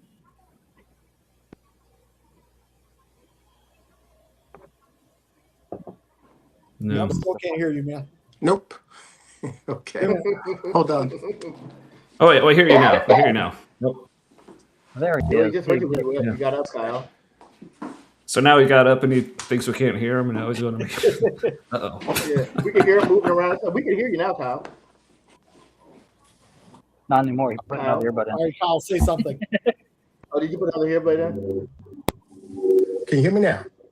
Yes. Yes. Okay. Kyle's a Sorry about badass. He's got like he has several pairs of AirPods. Hey, I got ear pops all over the place. I do, unfortunately, or maybe fortunately, I do. Yeah. So I want to throw this out here because like Jimmy said, he doesn't care what people believe, and I've said this. I said this in why my are you book coming outside? that I don't care what people believe. You can believe what you want to believe, right? Where I have an issue with it is where when you believe what you believe, you try to impose that upon me. That's where I have an issue with it. So, my thing is that when people believe, and I'm going to give a shout out to two people who I tagged but are not on here, and that's Patrick Joubert and Anthony Callaway, two guys that they are devout in their faith. They believe what they believe. I kick it with both of them. I kick it hard with both of them. And my thing is that if you believe what you believe, and that's the same thing with my wife. She believes what she believes, but she doesn't try to impose her beliefs on me. And so when you operate in your belief like that, and you say, okay, my belief is personal. And what I always say is that when you look at yourself as a nation, right? And say that religion is something that you consume, right? Or you produce. Is it incumbent upon you to export that beyond your borders? And if it isn't, then you just keep it to yourself. But if you say that it's incumbent that I expose this or I export this to others, then you have to have a really good reason for doing that. That's my take on it. Anybody? Exactly. Yeah. Yeah. Yeah, I well, always that say I comes think from the people penalty can that believe whatever they want to believe as well. And I go as far as to say, I think that's where it should stop though, right? Yep. If this thing is really all about belief, then it should stop there. If a person has a personal belief in this God or that God or no God or whatever, that's where it should stop. Right. I mean, why worship it? Why read its books? Why go to its places of worship? Why do all these things? Why ring people's doorbells and get on your corners and your soapboxes with your bullhorns? Why all of that? If it's really about belief, if that's what this is really supposed to be about from a God perspective, then why doesn't it stop there? And and that is the telltale sign that it has nothing to do with belief. It has nothing to do about it at all. It's about Mm, these systems and these programs and these structures that were put in place for the reason they were put in place, none to do us as human beings any good, but to further do us harm and to keep us in control and things. And then if you study it back to the beginning of these things, especially Christianity, it'll trace right back to someone I thought was once a hero, Constantine of the Christian faith. But what would it benefit a ruler to enact a singular religion on a people? What would that be for? Is it for the good of the people? Hell no. Is it to control people with a bigger mechanism or yeah. organism, so to speak? Absolutely. Because hey, if I can't control you governmentally, then let me try to control you through some fake Sure. spirituality. Yeah. And that was introduced, and it's been the mainstay of this country for a long time. Colonialism and all those kind of things. It's never been about Jesus. It's never been about a God. It's never been about being a Rogers or a Carter or anything like that. And I think Rogers and Carter for Jimmy's example, those are just people with good hearts who just label themselves as Christians. Yeah. I think it had nothing to Right. do with their Because they would Christianity at all. exactly they would be the same person if they were Muslim, Buddhist, atheist, Exactly. whatever. It's Exactly. who they are innately that matters, and it's your personality. Exactly. The same. It's like a person who can change religions. Guess what? If you can make a decision up to yourself to go, I want to be a different religion, or I want to do another denomination. You're actually the master of your life, not an external God. It's internal. Yeah. And when people understand that it's internal and not outward, we'll be a lot better off. Bingo. Yeah. kingdom of heaven is within you. Thus saith So Jesus. Paul, Right. I want to hit on you for a second because out of everybody in this group, you are the lone Christian, Yes, but you I'm the weird but one. you're mystical and not traditional. So We so still love you. Mhm. we do. Likewise, So I want to hear your take on this. I want to hear your perspective. Christians believe they have to Whoa, evangelize whoa, because whoa, of hold on. I'm sorry. That's Paul Bishop? That's Paul Bishop. yeah. The Oh, hi. Mr. Paul Bishop? What's up, my man? Thanks, Yeah. Kyle. I had to look at the list and say, wait a minute, who's that? That's Paul Bishop, my man. Yeah, Christians have this notion they have to evangelize because of a paraphrased idea found at the end of like one, maybe two of the Gospels. They call the Great Commission, go ye into all the world, preach the gospel, blah blah blah. But there's also a pattern that's ignored by and large by the majority of the church. The fact that every single time they were sent to evangelize, they were given power to perform supernatural signs and wonders to confirm what they were saying. Find me a church that actually has that without it being hyper emotionalism, and I might pay attention to what they have to say. Evangelism was never meant to be the primary tool. It is written elsewhere that in the new covenant we would all know God ourselves. Jesus said the kingdom of heaven is within us. We get to know who God is by going within. Period. He doesn't leave it to be external. He says not to call anyone our teacher or anyone our spiritual fathers, blah blah blah. It's the church has become nothing more than a lecture and a book club, and that's wasted. Mm. Yeah, don't get me well started said. on that Hardcore, one. man. Don't get me started on And that's that why one. Christians Jeez. don't like me. Yeah. Oh, you're in good company. So. Yeah. It's like I was saying, because the church that my significant other goes to, the leader there is Father Albert, and the nicest guy in the world. Just he knows I'm an atheist, but whenever I go to a fish fry, he'll come down, say hello to me, talk to me about basketball, football, baseball, whatever's pertinent. Be a nice person. So I appreciate him for that. I don't share his same beliefs, but I don't have to because he's a good human being, and that to me is Right. the most important. Like I finally understood what's going on. Atheism isn't a worldview. My fact that secular humanist, that's a worldview. And then my That's a world. atheist is simply a person. Yeah, atheist is simply a person who doesn't believe that deities exist. That's it. Nothing more, nothing less. It's a person who doesn't believe or lacks the belief in the gods. That's it. And if you believe in one, it doesn't really threaten me at all because it's just a belief, right? It's not. Yeah. You know what I'm saying? It's like it's not that serious to me. It's not that Mhm. serious. It's when your actions start to discriminate against people, take food away from people, kill people, just take from people financially, things of that nature, force people to, all that kind of stuff. And I really think it's actually rude to go knock on somebody's door unsolicited to suggest to them they should go to your church. It's like if I want to go to your goddamn church, I go to your church. I don't need your invitation. I know how to read. You know what I mean? It's just rude.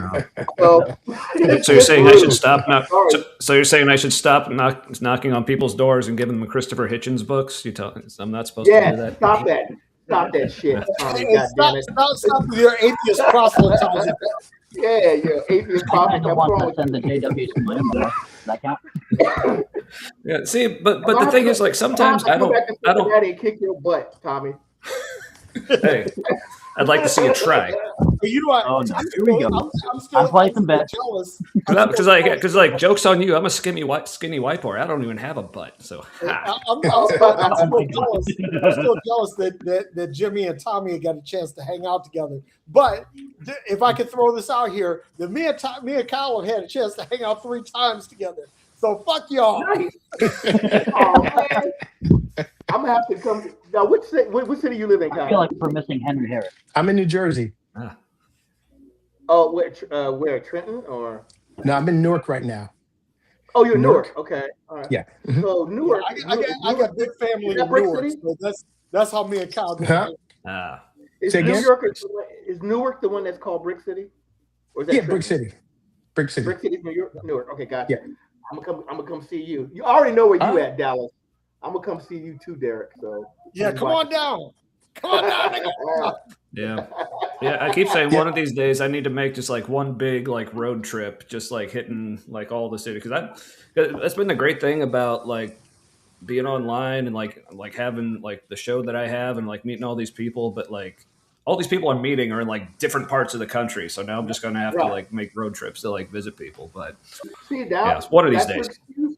That's your excuse to travel and see. I'm lucky because, like I said, my mom and dad were in the military, and like Derek said earlier, I was also in the military. So I was lucky enough to travel all around the United States. And actually, I lived in Europe, in Germany for 4 years. So I'm pretty fortunate to do that as a kid. But I'll tell you what, you hear a lot of negative things in the news, and I know I actually stopped. I'm not on social media that much anymore, to be honest with you. And so I've We want you stopped. back, Jimmy. We want you back. I know, right? When I get on Instagram, I usually do the funny stuff. I just watch funny stuff. I don't doom scroll anymore. I watch very little political and religious stuff. Like I stopped watching Atheist Experience and I stopped watching The Line because it's the same thing every time.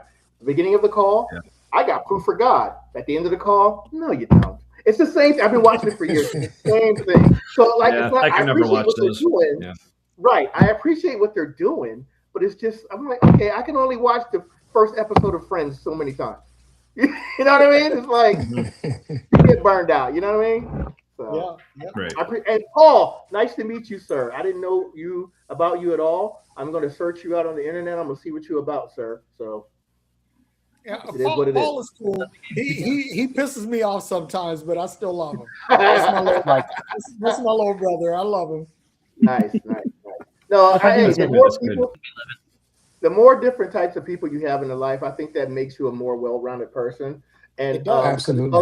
it's all about tolerance, and it's all about allowing people to be who they are, as long as they're not hurting themselves or anyone else. Let them be who Yep. they are. I could care less Yep. about any of those things. They're inconsequential. I just want to know what kind of heart you got. Do you respect yourself, and do you respect the people around you? That's the most important thing. And if those Yep. two things are true, there's a good chance. There's a good chance that we could probably be cool. You know what I mean? Yep. Let me, Mhm. if I may, throw this in there too. Even Christianity, and I know sometimes people talk about true Christianity, which I don't think there is such a thing.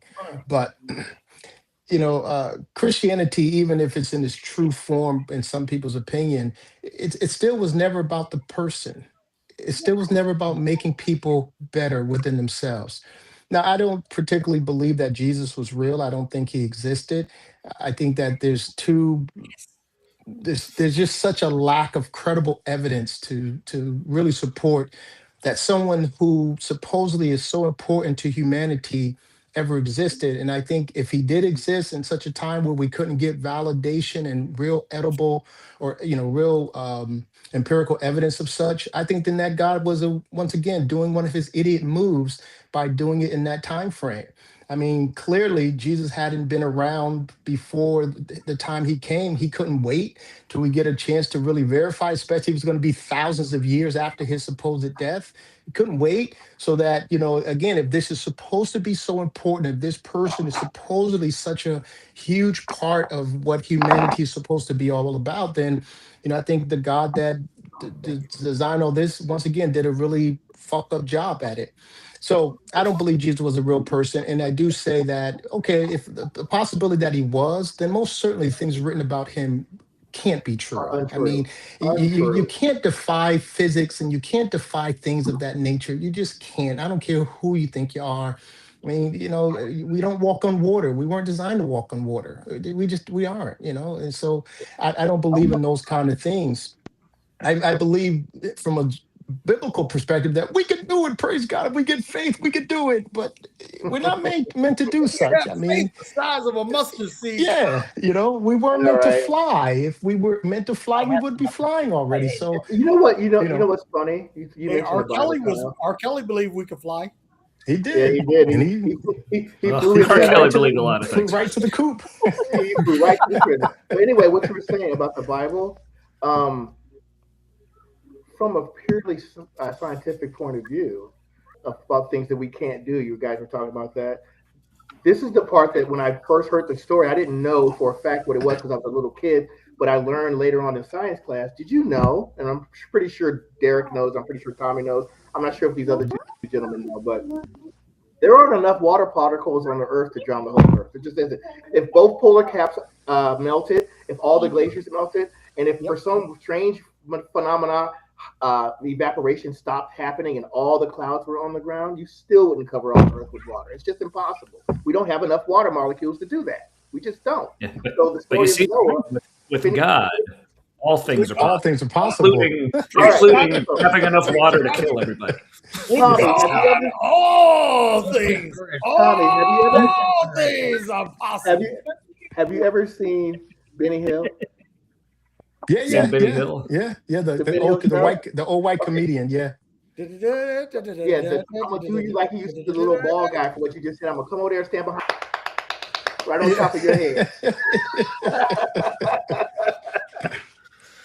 I earned it, I guess. Yeah. So, I think, back to kind of what I was saying is I just think that Christianity and any religion, they're not, no religion is really designed to really help humanity. They're not Right. designed for that. And to my point to Jesus, if he did exist, we have no way to verify what he said.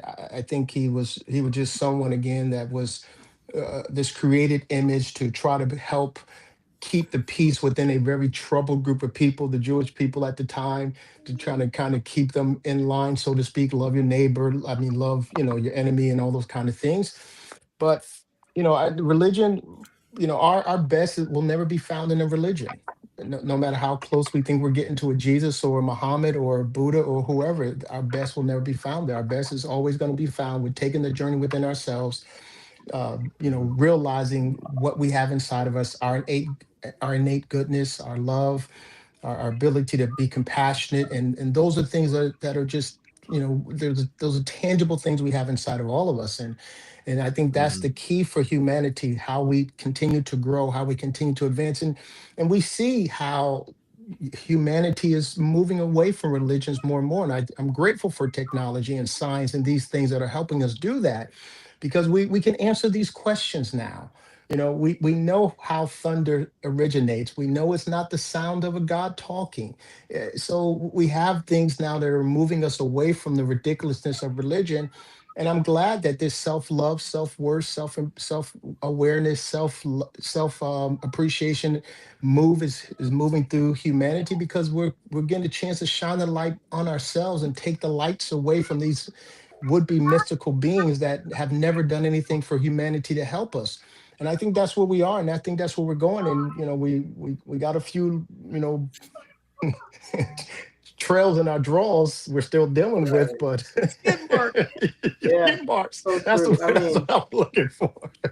I think the Yeah, key is wisdom just a of lot of introspection is when you really examine who you are and you understand who you are as a person. And some people find, everybody has different levels, and we all find this out at different stages of life. But when you finally figure out just who it is that you are as a person, you know what you stand for, and you Yeah, understand the humanity which every person has, you you tend to think, wow, maybe if I believe a certain thing, maybe that's just for me to believe and not for me to force that upon other people and yeah, allow them to experience life on their own terms. Because even if I don't believe the same thing you do, maybe you're living your best life. And I don't, there's no way for me to know that. I don't live in your skin. And so when you can't tell me, when you have a Buddhist who is minding his own business and doing his own Buddhist thing, he's not any worse off or better off than any other religious person, because he's living that on his own terms, and he made that up for himself. And he doesn't impose that on anyone else. He allows everybody else to live their life the way they want to. And that's just the thing. If we could just learn to live and let live, I mean, gee whiz, I just think we'd be a lot better off as a yeah. global community when everybody can just let other people experience life on their own terms and quit trying to make everybody has to have the same favorite color. Are you serious right now? That's ridiculous. Yeah. So I say this is my parting shot here, is that if we think of things in terms of empathy and compassion, right? Empathy says, I want to see it through your eyes. I want to walk in your footsteps. I want to experience what it is that you experience, right? And then Mm-hmm. compassion says, I simply give a fuck about what it is that you're going through, right? Now, if we can all operate under that, right?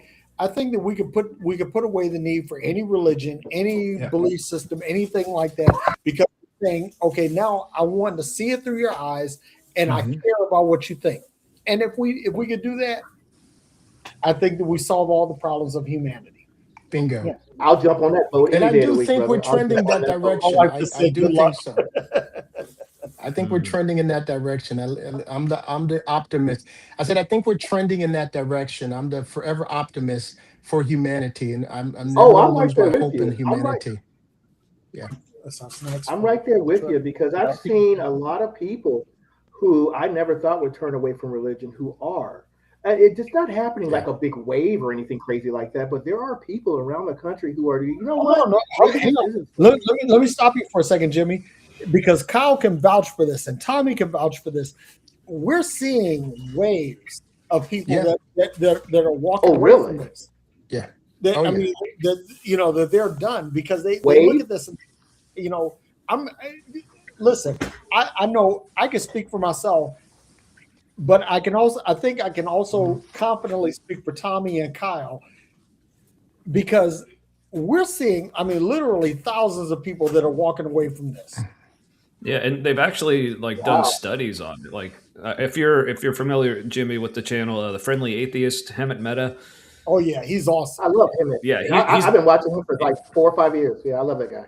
Yeah, he did some episodes. This was probably a couple months ago where he was going through the actual data, like not just here in the Mhm. United States, but like all over the world. It's like people are leaving just religion in general, and Christianity in Right. particular, just in droves. In droves. So Yeah. I'm gonna go look that up when this is over. I'm definitely yeah, gonna look that up. I mean, Yeah. Thank you. here's the thing: if you guys want to see something, watch Kyle's page, watch his follow, and watch Oh, yeah. yes, because people are coming back and saying, "Hey, dude, you helped me, and I see this all the time in Kyle's page, and I know I see it in my DMs. And Tommy, like Yeah. you and I connected through the Heresy After Hours yeah. Happy Hour podcast, right? Mhm. People are looking at this objectively and saying, "Hey, I've had enough. And they've moved on. And this is not an indictment on Christianity per se. What it is that people are waking up and realizing that, okay, I've been bamboozled. Yeah, I think we're moving. I like to say it as we're not necessarily growing in consciousness. We're just moving into higher levels of our consciousness that's already available, and we're just starting to figure out that, listen, you can't keep telling a person that God's about to and keep them sustained. That's not going to do it in this culture, in this time we're in, because things are moving so quickly and we're getting such resolution to things so quickly. Yep. So you can't sustain people with Exactly. God is about to, and those kind of prehistoric type things that people had nothing better to do than to wait around on a God to make it better, when we've got so many things that are in our touch right now that can make things better for us almost on an instant basis. So people are saying, I don't need a God. I can get the medical care I need, and I can get the new kidney, I can get the new liver, I can get the new heart, I can get the new this, I can get the new that. I don't need a God for my health. There's we all have access to the unlimited abundance that the universe has. It's all around us. And people are starting to figure that out. We're starting to figure out we don't need God to supply our needs. We can do that shit ourselves. So, Yeah. we're in that place. We're growing and we're growing into consciousness more and more and more, and we're maturing. And I'm not a Bible guy, and I don't quote the Bible for any purposes of trying to prove a point. But there are a few things in there sometimes I wish I could kind of grab out. And maybe Yeah. if Paul said Yeah. anything worthwhile, he said, you know what? When I was a kid, I was a kid, but when I became an adult, I put away childish shit. And Yeah. Christianity, Exactly. God's, Jesus, that's childish Yeah. shit. I know Paul didn't intend it Yeah. to mean that, but it's childish shit. It goes in the Right. Santa Claus Easter Bunny Tooth Fairy box. Yeah. I mean, that's fair, Kyle, Well, because I mean, Paul took things out of the Old Testament and then interpreted in ways they weren't originally meant. So you can do it Yeah. with Paul. That's right. fair. Right. So I just when don't want to you give any said credence to the Bible. I just don't want to give any credence to it. So Right. right, Right. that's why I don't when do you I feel you. said I feel you. Kyle, when you said that there's only so many times you can tell people that God's about to do something, Jesus is about to come back. That kind of Yeah. reminds me of a parent who constantly threatens their kid and says, hey, you're gonna get it. You're gonna pretty soon your kid's gonna figure out you ain't gonna do shit. They're going to tune you out. Yeah. Yeah, Mhm. Raising 3 boys, Yeah. I learned that the hard way.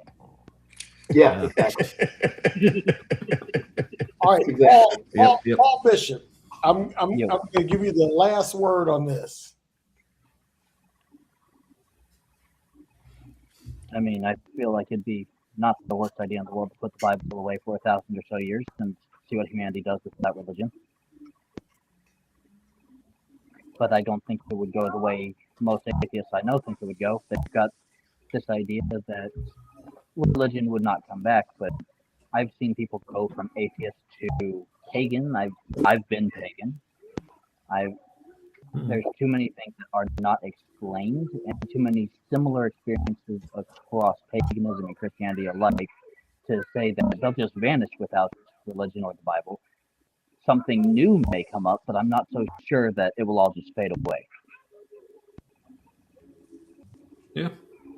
Entirely possible. Yeah. It seems to be like whatever it is about humanity that makes us like there seems to be something in us that like has us like if you want to call it like wired for whether you want to call it religion or spirituality or just thinking that there's something greater out there. Like it seems to be kind of pervasive But yeah, but we were saying, at least it seems like people are maybe going in a more positive direction, like with those predispositions or whatever, if you will, like being less dogmatic with it, less, I guess, less religious with it, to use a phrase. But Absolutely. yeah, I- so it may I'm never for go that. away. Sure. Yeah, it may never go away, and I agree. There's a possibility we're going to find something else, perhaps. I'll say this: I think if there will be another all-powerful being later on, I hope it's a woman. I do. I hope it's a Yeah. woman deity. I do. I hope it's a woman Amen. deity. You know, Yeah. but I About can tell time. you why none of it's important, in my opinion, is because if there is some God out there, it has never revealed itself to humanity to leave us without question. So that tells me if there is something out there like that, it doesn't care if we know. It has no need for Exactly. us to know. It's not Thank bothered you. if we know or don't know. And Thank it tells me that it's irrelevant to this journey that we're on in this phase of our experience. So to Definitely. absolutely. That goes me, back to the story of the flood. it's a very unnecessary path to go in, because again, if I'm a father, and I'm not a father yet, but when I am a father one day, I'm going to make myself known to my child because it's important to me. And I'm not going to Absolutely. leave that up to my neighbor or to a third person down the street or Don't to tell a us about relative stranger to do it for me. I'm going to make myself known to my child beyond question doubt that I'm daddy, Yeah. and I'm going to be here for them through their journey. And they're never going to forget who I am. So that's why it tells me that if there is something out there, it doesn't need us to know what it is, because it's totally irrelevant to our journey now. it. Yeah, Mhm. Exactly. that's why I also kind of like it. For that same reason, I also like to quote Paul again, not for what he originally meant, but not this Paul, like the Apostle Paul.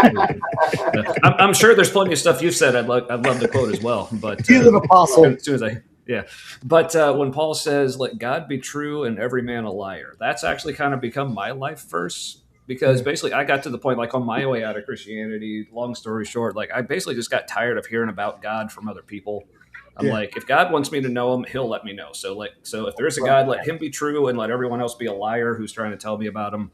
I don't care anymore. So that's why I there said you I'm Yeah. go. still open to the idea of there being a God.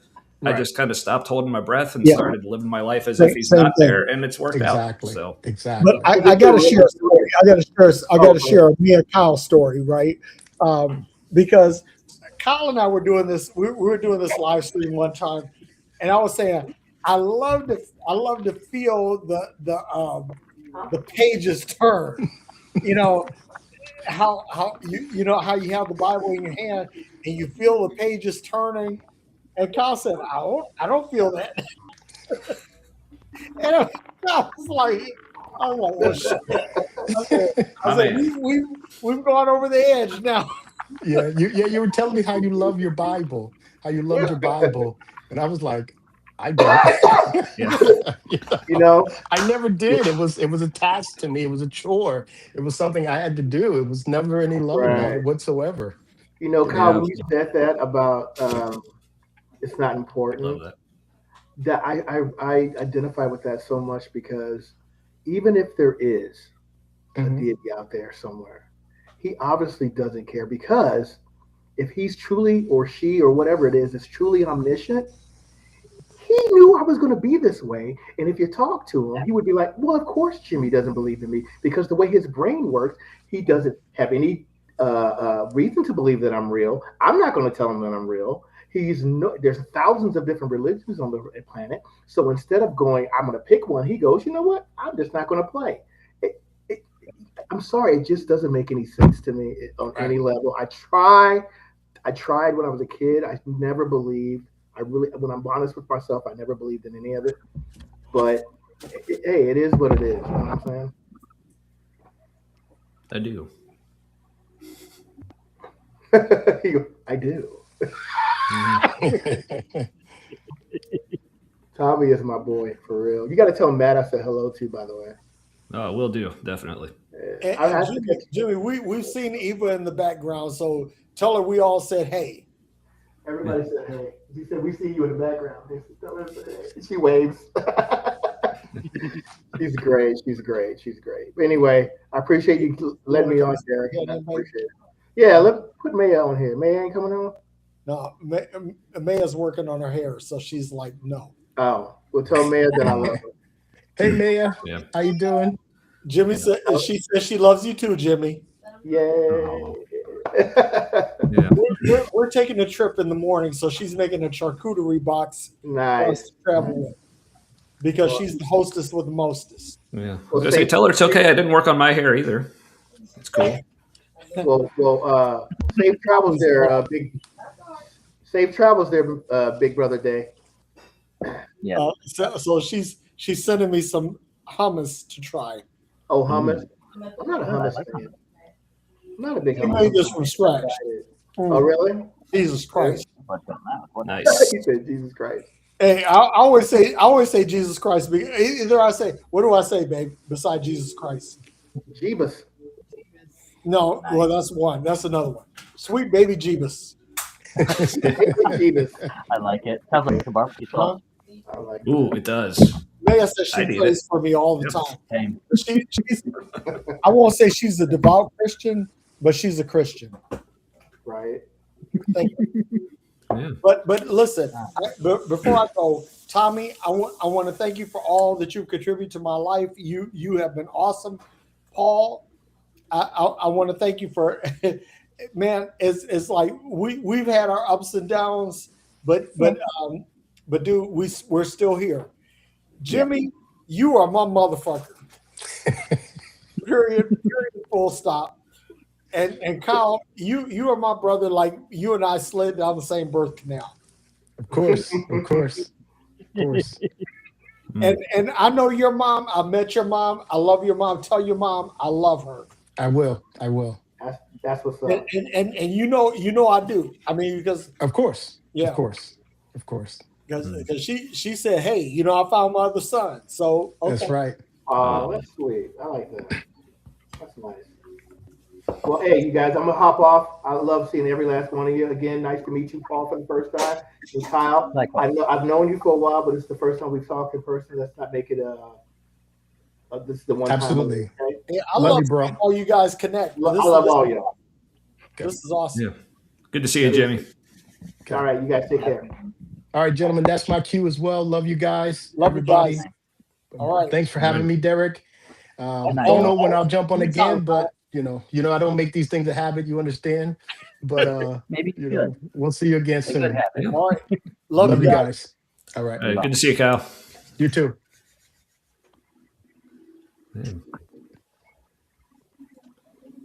And that's it. Hey, Tommy, what are you drinking, by the way? This is a Mad Tree. It's a local Cincinnati brewery. It's their Rounding Third. It's the beer they make for baseball season. It's not baseball season yet, but I found it in the store, and it's really good. It's actually one of my favorite beers they make. So It looks good. yeah, it's a red IPA, which is one of my favorite styles. So I'm not drinking IPA. I'm drinking this. This is the bourbon that I'm drinking. Ooh, And love me a good bourbon. yeah. So that's been my thing. But now I got to get off this phone. I gotta roll off this call. Got to start getting ready for our trip tomorrow. We're going to Tampa, and then we're going to Detroit. Nice. Oh, speaking of Detroit, that reminds me. So sorry if you don't mind a quick plug. Oh, you're good, man. You're good. Yeah. So for people who don't know, I do a show every Wednesday called The Humanity with my friend Matt. Largely thanks to Derek here. I know I've told you, but I appreciate the hell out of you for helping us get this show going. It's been awesome. But finally actually starting to get a little traction. We're like over 100 subs on YouTube now, starting to actually get invited on other shows. We're actually going to be on March 15th. I've discovered a new channel, this lady called Detroit Atheist Queen. Her name's Kelly. Yeah, that's going to be Sunday, March 15th. Me and Matt are going to be on hers. Make sure you send me the link. Yeah, will do. Yeah, I'll send you your channel, and it'll be on the 15th, and looking forward to that. So it was like I have a feeling you, and I meant to mention it while Jimmy was on here too. I have a feeling like you'll like her a lot. She's really cool. So okay, awesome. So, hey, Tommy, I love you, man. You are one of my heroes. Oh, hey, right back at you, man. Love you too, buddy. And yeah, like I said, you've been not just like logistically with the show, but just in a lot of ways, hugely influential on me and my whole journey and everything. So appreciate the hell out of you, man. I appreciate the hell out of you too, brother. All right. Well, I'm going to head off. So you have a good night, and I'll, catch you soon, man. All right, man. Love you. Peace. Love you too. And that's it, ladies and gentlemen, boys and girls. We are done. This has been a long show, but it's been a good show. And I thank you all for sticking around with me. And that's it. Talk to you soon.